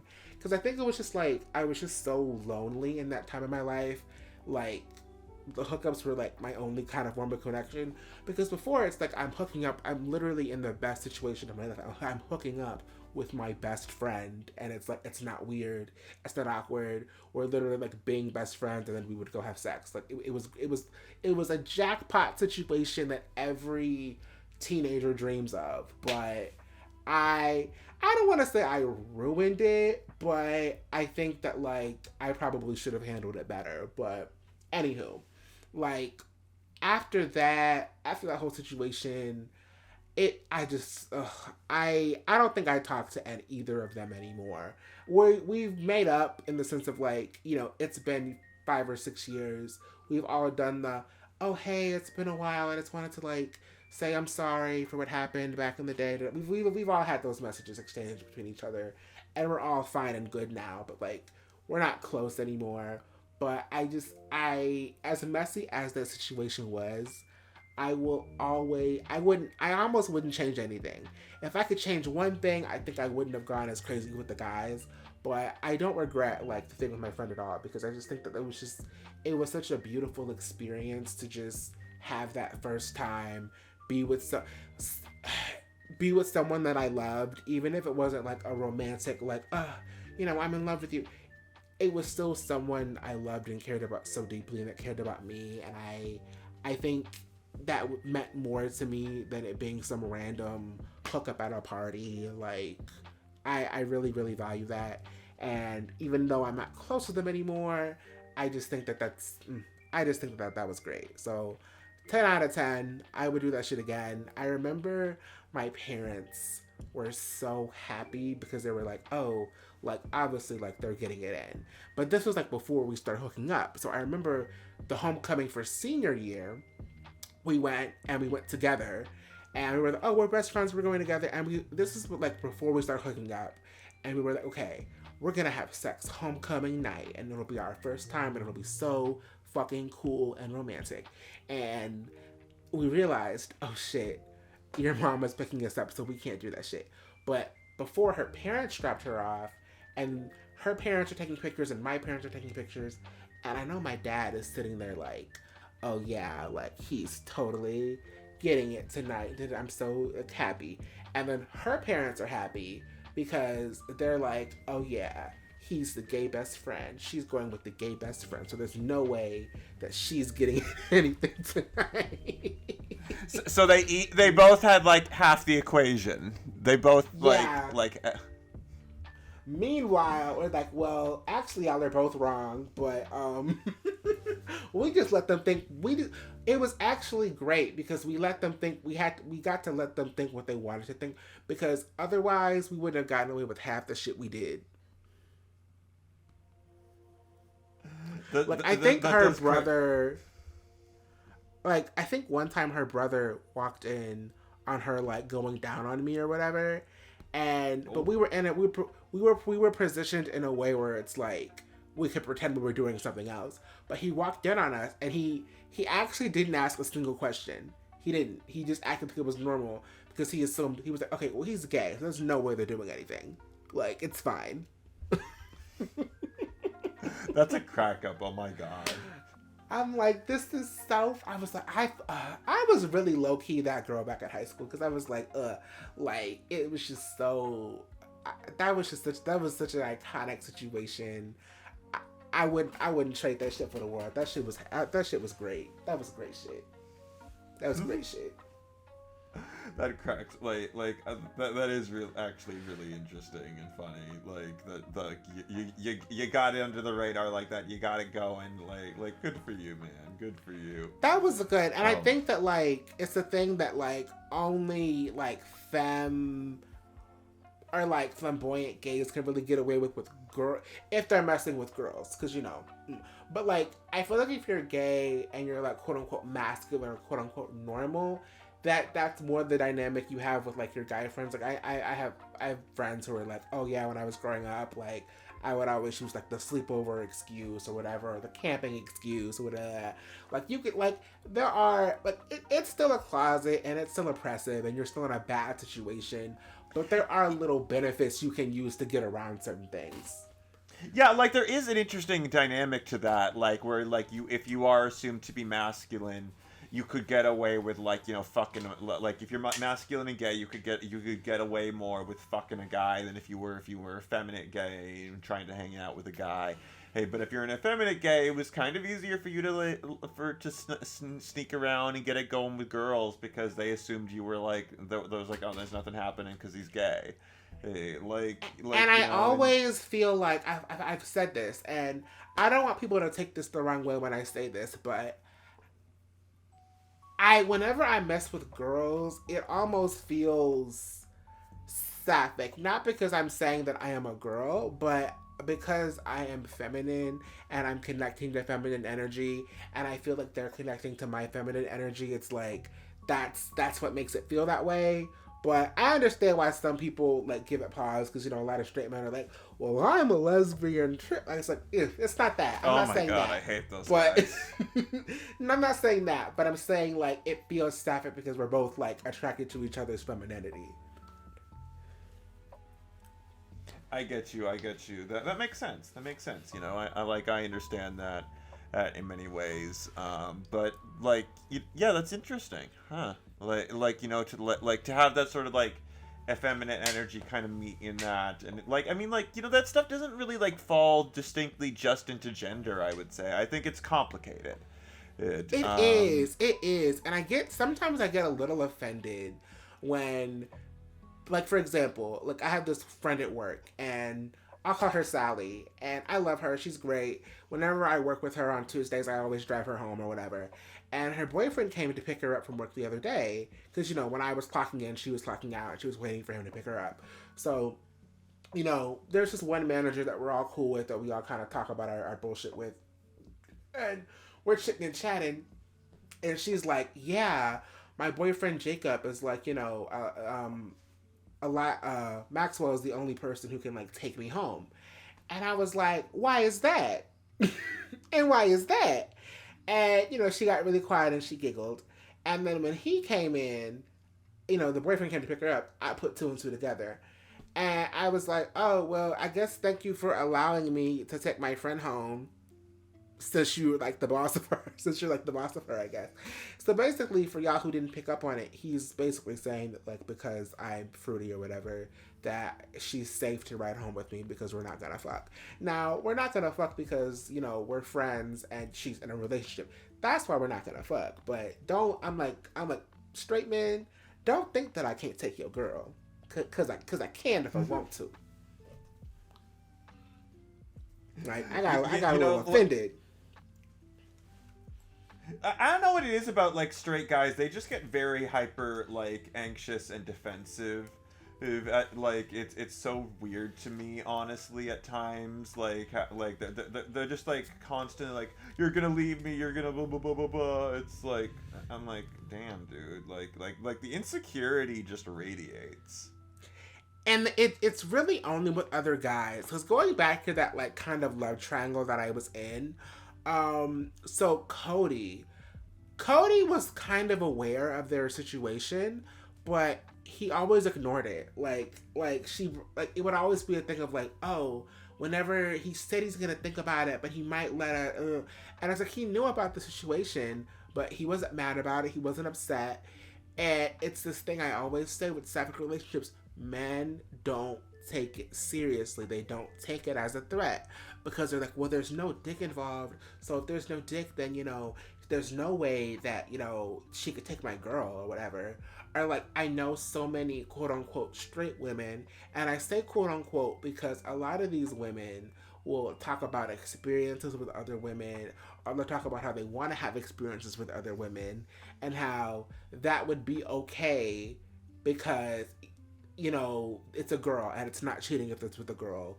Or I was talking to a girl the other day, and somebody told me that she was queer or whatever. So, and I knew she was married, so I assumed she had a wife. So I was like, oh, how's your wife? And she checked me. She was like, I don't have a wife. I have a husband. And I was like, well, how is your husband? And, she's like, oh, he's fine. But yeah, I used to mess with girls back in the day, but like, that was just like a phase, a phase we all go through. And I'm like, I hear so many women call it that. And I'm just like, what phase are y'all talking about? Like, what? What phase? Like, I don't think that's like normal. I don't think that's like a normal phase that just everyone kind of goes through. Like, I think when we talk about people who are DL, we talk about a lot of men. And like, yeah, it's men.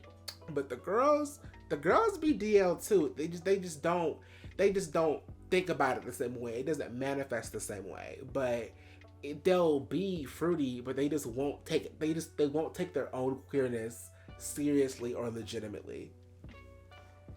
It is very bizarre in that sense. Like, because I always go back to like, what was that? Like, Insecure. Like, I always go back to Insecure and in that show and how it portrayed like women like were dealing with like their queerness or about like queer subject matter, and she was like there was that girl who's like, oh, I had a thing with a girl and like ha ha ha ha ha. And but like in the regards to the rest, like the like I'm the like no I like I mean I had a thing with a guy at one point and it didn't last. I wasn't really actually into him, and he's like, that's just how it was. And but she acts like so insecure and like horrified that, oh my god, the guy I likes men, he's secretly gay. And it's like, Molly wasn't shit for that, and Molly did not deserve that man. Molly was not shit. And even in the episode, it's like, even in the episode, Issa was like, you that's bullshit. Like, don't do that. Like, if you experiment, so why can't he experiment? And Molly straight out says it's just different for men versus women. Women can get away with it. And I even see other queer people who are smart and educated on queer topics who, know how to navigate our community and are experts in our community through their own experience and research. And I even see those queer people say it's just different for women. And I'm like, what? Huh? I mean, I guess it is in the sense of like what's socially acceptable, but at the same time, to not take it seriously at all, I'm that confuses me. Women who deal with women or sapphics out there, can somebody explain that to me? Because I'm quite bewildered by that. I don't know. Like part of me is like, I'm confused by it majorly, but at the same time, I'm like, it's also kind of not my deal, and I'm like, girlies, it is difficult and it is confusing, and you got your nuances to your own situation, and I get we have nuances to our situation, and I'm not gonna question, I'm not gonna get too into their busyness, but I'm gonna just say for myself, I certainly wish I had better certain or things worked out in better ways, but I don't know, I'm just it can be confusing. It is different, but I don't think that hand waves away the treatment, and so to speak, especially because again, it kind of just is I don't know. It's it is different. You touch a man. It's almost like you're okay, if you can touch a woman and it means nothing serious, but if you're a guy and you touch a guy, it's it's on you forever. And I find that's just so bizarre. Like I've been saying, we give dick too much power. We give it too much power in society. If you are a man and you think about dick once, if you touch it, if you even breathe it, you're gay and you're gay forever and there's nothing you can do about it. It's like your life is a white piece of paper, and even thinking about maybe potentially imagining a dick, there's a black stain on it, and there's nothing you can do to remove that stain. And the more steps you take towards dick, the more your white paper is stained. And if you are a woman and you're gay and you're saying you like women, no, because you cannot not like dick. You have to like dick. And that's why so many sapphic people get, harmed, is because there's some stupid straight man walking around talking about, oh, you need some dick to change you. I can change you. Some dick will change you. And it's like you can't escape it. You can't escape it. It's just, we give it too much power. We do. Like it just like like look, I love dongs. I love guys. Like, but at the same time I'm like we need to just stop giving men so much bullshit. Like or not like bullshit like we give them a rough time, but like they get everything. Like I don't know, like I feel like there has to be a point where we say, okay guys, let's stop treating masculinity as like the end all be all. But like, because like again, I even like as a gay man, I feel like it's assumed almost that like, oh, you love men above all other things. But I'm like, no, I enjoy the company of women. In fact, a lot like, look, I've been treated very homophobically by a lot of women, but also like some of my, women have like been some of my closest people, and like allies for me and supporters, because like I'm gonna be real here, like straight men certainly don't get like what I go like I honestly don't have a lot usually in common. I'm thinking of a comment right now after you said that. I'm thinking of a comment because I can already imagine some of the things that people are saying, but I'll elaborate that way. Finish your thing. I was just gonna say, like, it's like I don't have a lot of things that I can like talk with straight men. I really don't. But like I am a comic book nerd and a video game nerd. But like what I take away from these stories are very, very different from what like they take away from it. Like I don't take away the same things from Superman that a straight guy is going to take away from.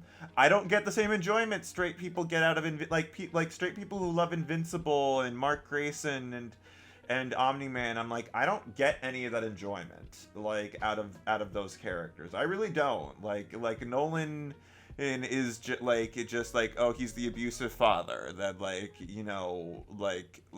see like in queer men have to deal with like almost all the time, especially reflects a lot of my own experiences with my own father and like his mistreatment of me. And like Mark Grayson, I'm like I'm sorry, but like I do appreciate the TV show did make him Korean. But also like I'm like Mark, you're still a straight superhero. You're still like kind of very much in that Spider-Man niche, like where you're not really breaking down the borders for us. Like again, like his best friend in that show is just the embodiment to me of like the gay best friend stereotype. Hey, but like I'm sorry, but I don't really enjoy that in any capacity anymore. Like I'm past that. Do you feel like being queer takes you out of the quote unquote man experience a little bit? Because it's like, okay, obviously we're still man, we still benefit from patriarchy and all of that things, but in terms of like you connecting with other men, being friends with other men, do you feel like that like ruins it for you? I think it does. I think it really does, because like again, they can't connect and get what I'm going through. And if I do start talking about it, then there's a very good chance of like, why are you making everything about being gay? And I'm like, I'm not making it about being gay. I'm just talking about my own experience. And or the thing is, they just don't get it. Like even like when they're just modest and nice and do want to listen, they don't really have anything to add to the conversation, which is disappointing, because you want to talk with other people, you want to like bond with other people, you want to get that like and get where they come from. But the unfortunate thing is like straight guys just don't get like our experiences and don't get our struggles with masculinity. And I don't want to say that like straight men don't have their own struggles with masculinity. You all like do because straight men do in their own way do suffer from homophobia. A lot of them take a lot of the wrong lessons from that, but like that they do suffer under it, but they don't have the same experience with homophobia. Because oftentimes they're like, well, I'm not gay, so I'm just getting flack for nothing that I actually did. or they're like anxious about being labeled as such while never actually being worried about like, what if I actually am this thing? Well, it's like with gay people, we're worried about like, what if someone actually finds out? What if we die? What if we just died? What if we were murdered? What if we get murdered? Like the thing is, I don't think like straight men, I think, who are anxious about being labeled as gay are not worried about the violence of it. Like at least from what I have seen, I've never heard a straight man who's actually worried about being like killed for being gay. Can I share a story? Sure. So, as you know, I have a lot of work. You know, me and Al are in multiple servers together, and in one of the servers, I share a lot of tea on where I work. So, I have, believe it or not, I actually do have friends up there. It's not just whooping assholes to me, but I actually do have some friends up there. One guy, I always go back and forth with this one guy, but like some days I love him, some days I hate him. But right now we're on good terms.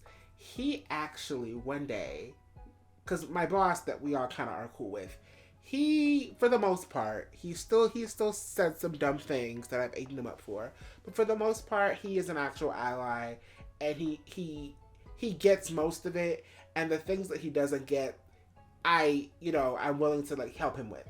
But anywho, like for the most part, he's really, really good about everything.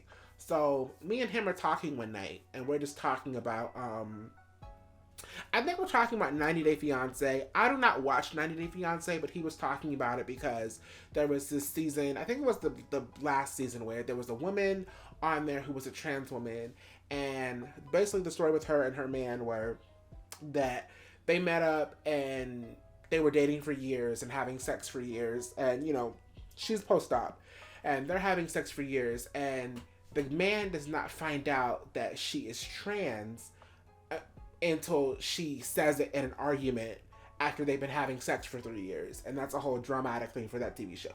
But basically he's talking about how, that was crazy or wild or whatever.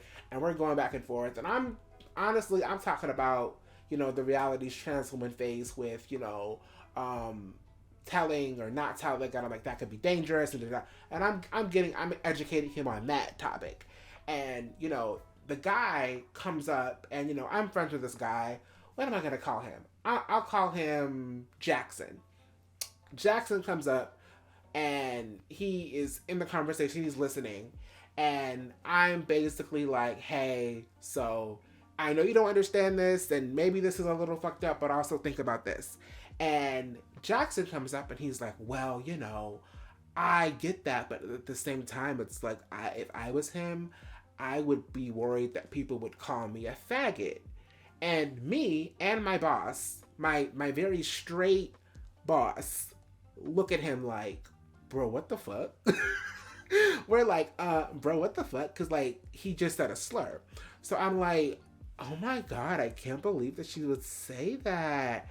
And he is like gagged because he's like, oh shit, they're holding me accountable for saying faggot. And I'm just like, you ain't shit. Like, how, like, that was really, I don't appreciate that. And my boss eating him up, like, oh yeah, like, that's so fucked up, man. Like, why would you say that? And he's basically gagged and he doesn't know what to say. So I'm like, well, you could say sorry. Like, you could apologize. And he apologized. But I am the kind of person, if you know me in real life, like, I'm probably going to make you say sorry 2 or 3 times just to make sure you really mean it, So I'm just like, like, this is not enough. Like, you are on some bullshit. Like, that's really fucked up that you would say that. And, he is just gagged. He does not know what to say. Later on that night, he texts me and he's like, hey, I just want to say sorry again. Like, I didn't mean to say it like I said it. Like, I'm sorry. Da-da-da-da. I think he ended up apologizing to me like 2 or 3 more times. And he's just like, I'm really embarrassed and ashamed because I told my other friends up there about it. And he was like, oh, why are you telling them? And I'm like, because it happened. And he's like, yeah, but like, that's really embarrassing. And I'm like, good, it should be embarrassing. You should be embarrassed. I said, it is good that you were embarrassed because that means you have a conscience. That means you know it's wrong. So I want you to sit in that shame. I want you to sit in that embarrassment. And I want you to take all of that emotional energy and use that to be better. because this is embarrassing and you should be embarrassed. Yeah. Yeah. Like I get where you're coming from to like in a lot, like, because like again, like you have the right to be able to tell like people, and you should, like, as you want, but like for me personally, I don't make people apologize multiple times. Like, the thing is, like, my father used to do that with me, and so, like, when someone tries to do that to me, if they expect me to say sorry multiple times, I see it as, okay, you're trying to emotionally blackmail me. This isn't about actually making right with you. Like if I say sorry once, that should be enough. Like, because my father. Generally, I do feel that way for myself. Generally, I do feel that way. Where, like, you should really only have to apologize for something once. But my caveat with that is, if it's a good apology, at the time he was doing a lot of hums and ha's and whats, and, you know. Later on, he explained to me that, like, when he gets really nervous, he smiles. But, like, in that moment, he was smiling. And I'm like, bro, you just said sorry, but, like, you're smiling. Like, you don't mean, like, babes, you don't mean that shit. Like, run that shit back to me again. So, I made him say sorry a couple of times. And I normally do that with people when I just feel like you're on bullshit or, like, it's just not a genuine apology. But I do feel like generally the way it should go is you say sorry one good time and it should be done. Yeah, it's just like, you know, like I don't know, just like my father had this weird thing, like he had wax in his fucking ears.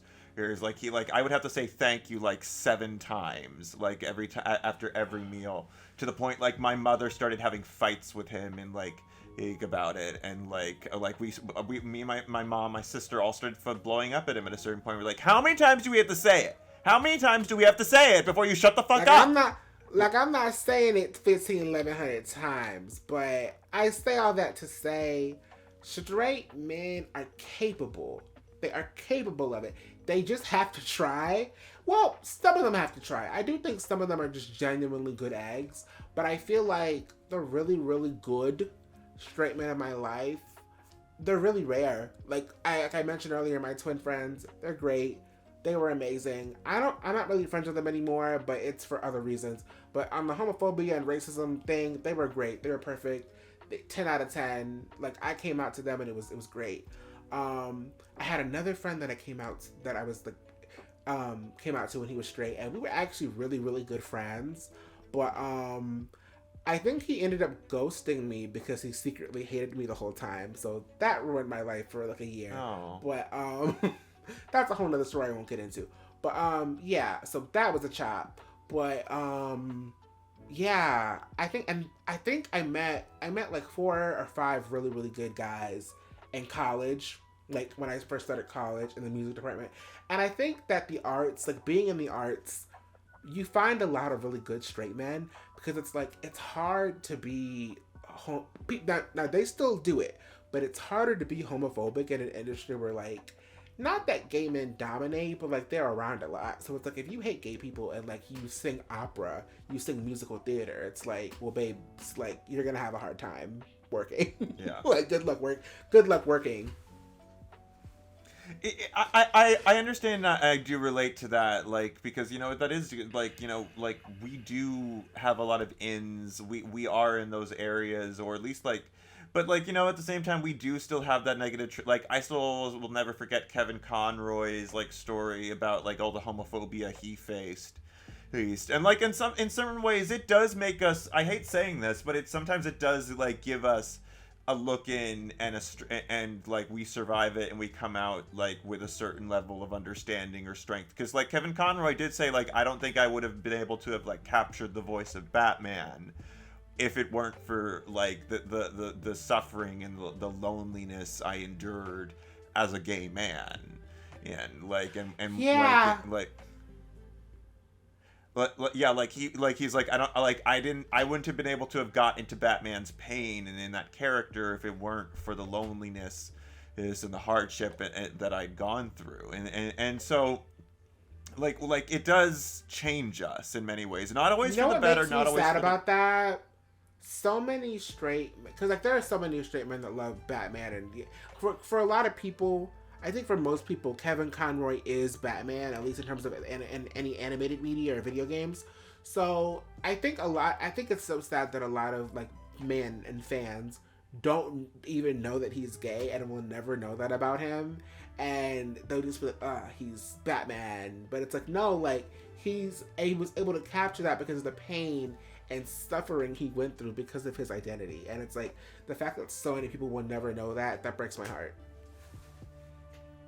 Yeah, like I'm like the thing is like I'm glad that the year before he died, he wrote that Pride story. So like it's there. Like we can always point to it. We can literally like say like show like, okay, he literally wrote an entire fucking story about this. Like it's published. It is out there. Like this is his experience. This is autobiographical.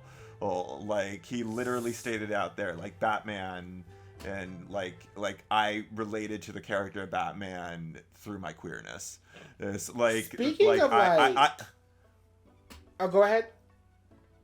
Yeah, he's like I found this like y'all love this character so much and are like always going on about how like he made this character. I'm like, well, it's because he's gay.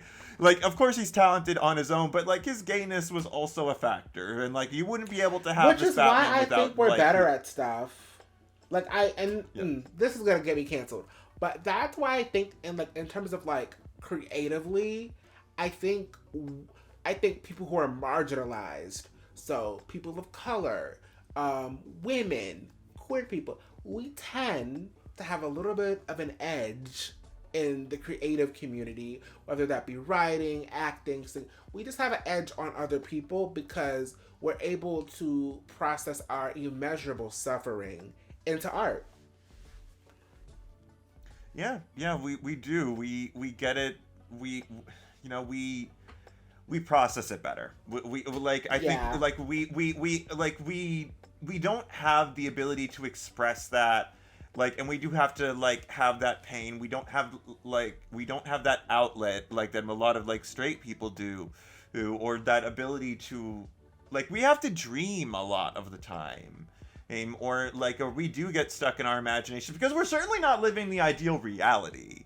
So yeah, that's just how it is. Look, there have been a lot of like straight figures in my life who are meaningful and are kind people, and I appreciate them.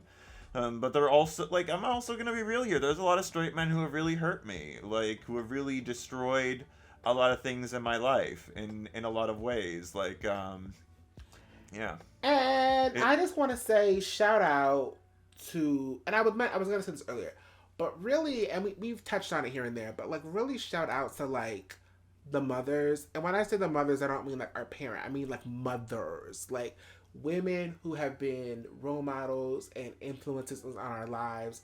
I think there is just such a connection between women and the queer community specifically. I just think that like there's just a certain bond there that I think that is not talked about enough. And I know a lot of people talk about like, the GBF thing, and we've talked about the GBF thing in other episodes of Queer Coded, but I think on the other side of that dynamic exists because there is such a natural kinship between us. I think especially for feminine children, for feminine designated male at birth children, you don't really fit in with the boys. So it's like since there is no like third option for like the queer people, like you're gonna naturally end up in the girls section anyway. And that's how I made a lot of my friends growing up. I mean, 9 times out of 10, most of my friends were women, and I just feel like there's just I can't explain it, but there's just such a natural kinship that I feel like is not highlighted in the way that it needs to be. I think a lot of people highlight it in like the whole like, she treats him like a Chanel purse, which is valid and true, but also it's a refuge where we don't always have one sometimes. And I also think that we have more in common in terms of our shared experience and oppression than we do differences. And when I say that, I don't specifically just mean gay men. I just mean feminine queer people in general. We have more in common than we do not in common. So I really hate that sometimes we're pitted against each other. And I don't like that because like, no, like we are actually all facing the same demons, the cishet white men in charge. So just some food for thought with that. Yeah, it's the thing is, it is very complicated because like we do have these commonalities, we do have these shared experiences, and but it is also sad and frustrating because like I don't know, the thing is like I've seen like some women like sort of like try like take credit it or say that like they do more for gay men than actual gay men, which like it becomes a very there is a very like I would say at times symbiotic relationship, but also it feels at other times like it gets taken advantage of and like not in like considerately like it's frustrating, I would say, because like again it's never just one thing. That's the problem. It's both. Like we have a close symbiotic relationship, but we're not always great to each other.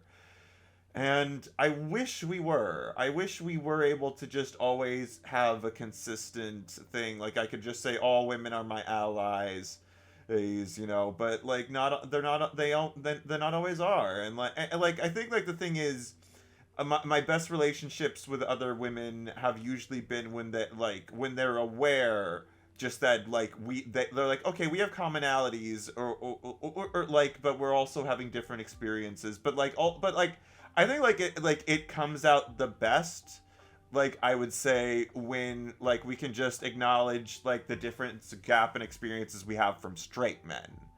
At least that's how I think that's the commonality that we all have. And like I'm going to clarify because we've gotten some, I'll call it critique. We've gotten critique in the past about how like, we talk about the issue, but I feel like us addressing this, like, it doesn't mean that straight men aren't the final boss. Like, I think it's very obvious that like the main perpetrators of like harm done to the queer community of all of the letters are cishet straight white men. I think that's pretty obvious. So I just wanted to make that clear because this is a very nuanced conversation and I don't want anyone to lose the plot. I think in this episode I did a better job of explaining where I'm coming from. So there's that. So I just wanted to put a disclaimer out there for audience members. Yeah, it's just like I don't know. I'm just gonna say like my best friend IRL. Like we talk a lot of the time about like how like her partner is like he can be a little bit like, you know, he's a good guy. But like also like she gets fed up with him, and she's like, you know, he doesn't get it. She just says like he doesn't get what it's like to have a struggle like this, and to deal with this and that and this and the thing is that I'm like, I get that. What she's saying, like, I know I get that, and she recognizes that I get that. And when I'm talking about my own struggles, like she gets it, like she gets it, like, and like we're just like, and we both are like, you know, he wouldn't get what either of us go through, and that like, and like, you know, I think it is sad because I think we would like to just be able to all three of us to just get all of our experiences, but he hasn't faced the hardship that she has faced as a woman, or I have faced as a queer man. He is like straight, like, and the thing is like look, straight men don't benefit in every way from patriarchy, but like at the same time they do kind of still rule the world, or at least they benefit from it in the most, you know, who like that, like they do still benefit from it more than we do. So like it is frustrating and like but in a certain way it's nice to bond over that, like to talk about it. Like we talk about other things, like hey, we talk about like dogs and like in our bodies as well, like like she talks a lot to me about like physical stuff, like, and I talk to her about like my anxieties about like with prep and with my medication that I take for my anxiety. And like she gets it, and she's very, and like she's literally saved my life, like, you know, like and I've been there for her when she was being like her ex-boyfriend was like sending her creepy stuff in the mail. Like we've been there for each other, like we all, like, but it frustrates me, I don't know, just like how people don't always get what we go through, and then somehow we turn into enemies. And then they try to put us against each other. And I think recently there was and this is a deep cut. This is a deep cut from Black Twitter, where a comedian, a woman, was basically talking about how this trans woman had said that women don't own periods and women don't own femininity, and that had her hot, and she went on, you know, Twitter, and she was on TikTok, and it was going off, and it was this whole, you know, war on Black Twitter for about 2 weeks, where you had half of it being, you know, people being like, that's ridiculous because you're tripping, and that trans woman was right because trans men exist and also experience periods, and femme demad people exist and they have experienced femininity, and they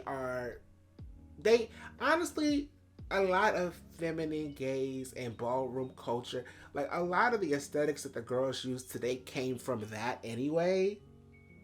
So y'all don't own femininity in the way that y'all think y'all do. Y'all don't own periods. Like, I don't know what the tea was, but the other half was y'all are delusional. Like, if you're a woman, you have periods and that's just how it is. Completely ignoring that trans women don't have that and they're also women.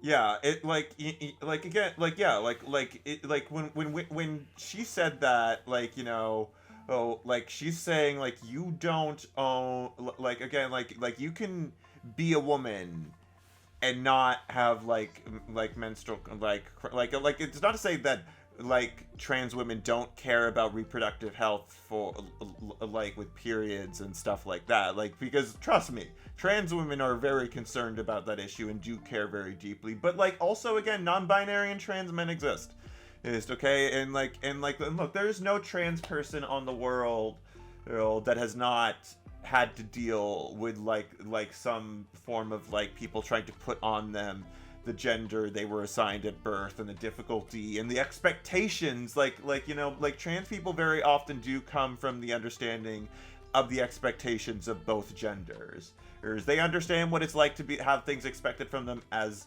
this gender they were assigned as, and also like in the gender they have transitioned to.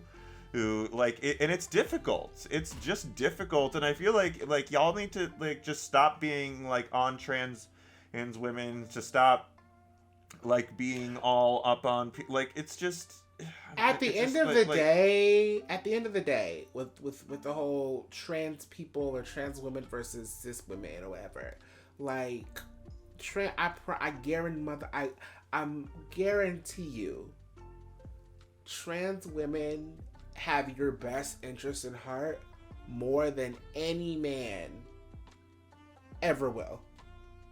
I'll say it again. Yep. Trans women have your best interest at heart more than any man. Any man. I'll even say even a little more than gay men. Trans women have more commonality and more of a shared interest with you than anybody else on this planet. So it would do you very kindly to show some respect.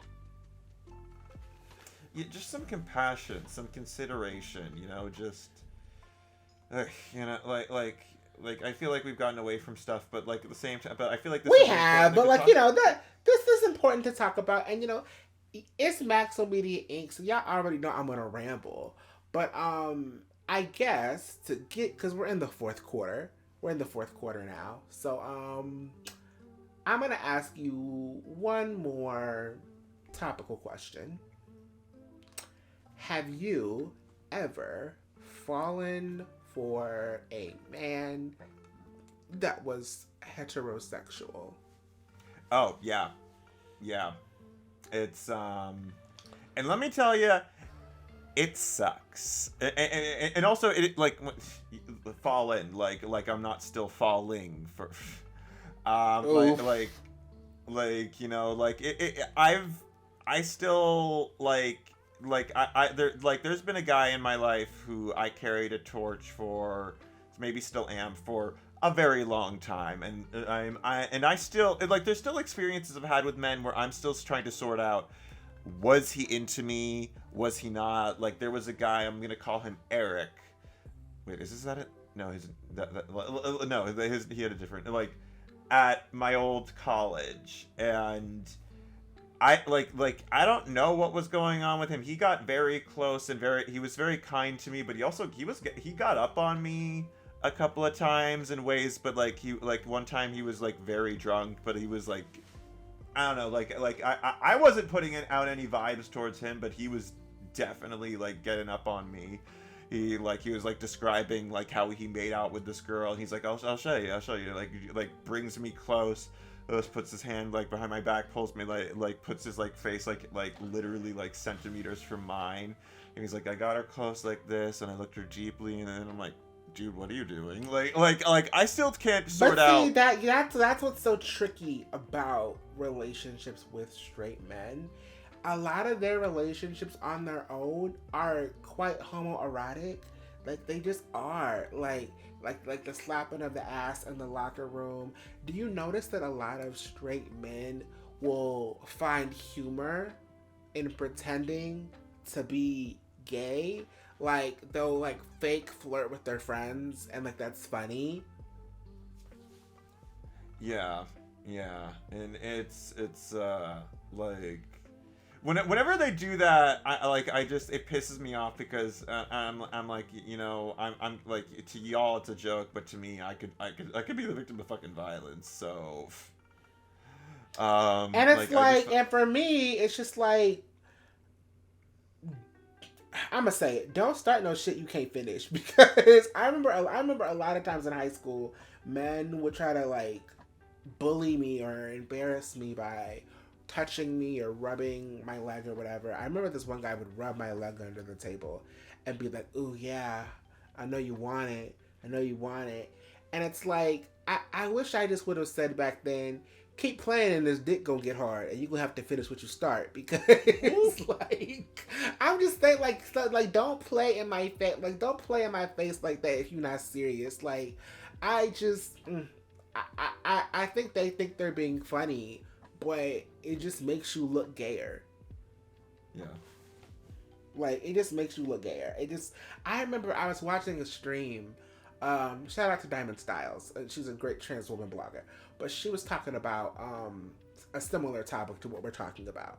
And she was talking about how when she was growing up on the bus, you know, because she transitioned at an early age. So she was in transition to school. So she was on the bus, and the guys in the back would take out their dicks and be like, yeah, we know you want this, in front of everybody. And it was acceptable to do that because everybody knew that she was a trans woman, and it was acceptable to mock her in that way. But you know, it would just be so wild, because it's just like, well, damn, like, y'all are just gonna do this, and it makes them look fruity, but also sometimes, like that what it used to mean, sometimes they're not joking, and if nobody was looking, stuff would happen. Yeah, I hate straight men. So, like, I'm sorry, like, I just need to vent like this for a second. Straight men, you suck. You suck my joy out of my life. Like you suck, but and not in a good way. Like, not in a good way, not in the fun way. You just you don't suck like the good. You suck like a leech. you just suck out my life, my blood, my joy. Just, oh my god, you fucking suck and you make everything fucking difficult. Well, then I fucking And hate if you're, But if you're offended by that, I don't care. grow Number up. one. Like But cry number about two, it. Like, like cry about it. But if you actually want that to change, you know what they say: be the change you want to see in the world. Be better. Be fucking better. Yeah. But you loved a straight, or you're in love with a straight man. It sucks. I'm gonna be real. Like I've been there. It just sucks. I don't know what else to say really there, but however long it lasts, it sucks because you're like, honestly, you're just like, can this emotion just go away? Hey, while still being an integral part, I think, of who you are. And it's just like, fuck, I fucking hate it. Does he understand, or does he understand, or is he upset? ain't never finding out. He ain't never finding out. Oh, he doesn't know. For me, it was really hard. Well, it was hard in more ways than one. But it was hard because it's just like the straight men that I've really connected with, where it's gotten to that point. Because I think there's a difference between being attracted to someone and thinking someone is attractive versus like actually having like feelings for them. And I think the one person where I actually like had feelings for them and they were straight or whatever, they were like the nicest person, and they were sweet, and they were caring, and like they were comfortable with my sexuality. And honestly, like if I had told them, they wouldn't have like reciprocated feelings, but they would have been like, oh my god, like I'm so sorry, like is there anything I could do to help? Like, you know, they were that kind of person, and it sucked because it made me like them even more. I think it's harder and today. I think it's harder to do it today than it would be back then, because at least back in the day, like it would be like scary because like, oh, okay, well, if they find out that I'm gay, or if they find out that I like them, they're gonna beat me up, they're gonna, you know, call me a slut. But today, because it's not so as socially acceptable to be homophobic as it was back in the day, you have a whole generation of guys who grew up being told being gay is normal and okay. So it's like they're nice to you. They're nice to you. And even if they find out, some of them, even when they find out, they're still the sweetest motherfucking creatures they can be. And it makes it hard to let the feelings go. I think it's easier to let the feelings go when it's like, oh, they're a piece of shit, or they're homophobic, or this, so it's like, well, fuck them. But if it's like you love someone and they know and they're not into you, but they're still like kind and compassionate and they still want to be there for you, that makes it harder, because like, shit, you're so fucking lovable. Or like, even like me meeting people, I have to double check. I have to ask, like, are they like fruity? Because they're being really nice to me. And like, sometimes they're just really nice people who aren't homophobic. Like, I don't know what to say. So that could just make things more confusing. And that's why I feel like today it's a little harder to be in the situation than it would be 20 years ago, in a different way. I'm not saying that, like, you know, the violence that people were facing was like unhard, but I think like socially it's a little harder today. Yeah, it is very complicated, just like how it goes and whatnot. But I just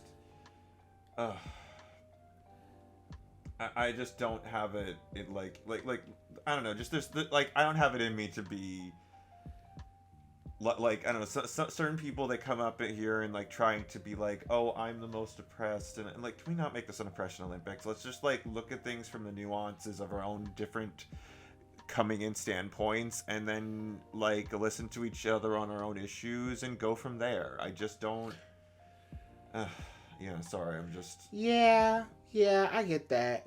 Have you ever like been in love and it's like reciprocated? Yeah.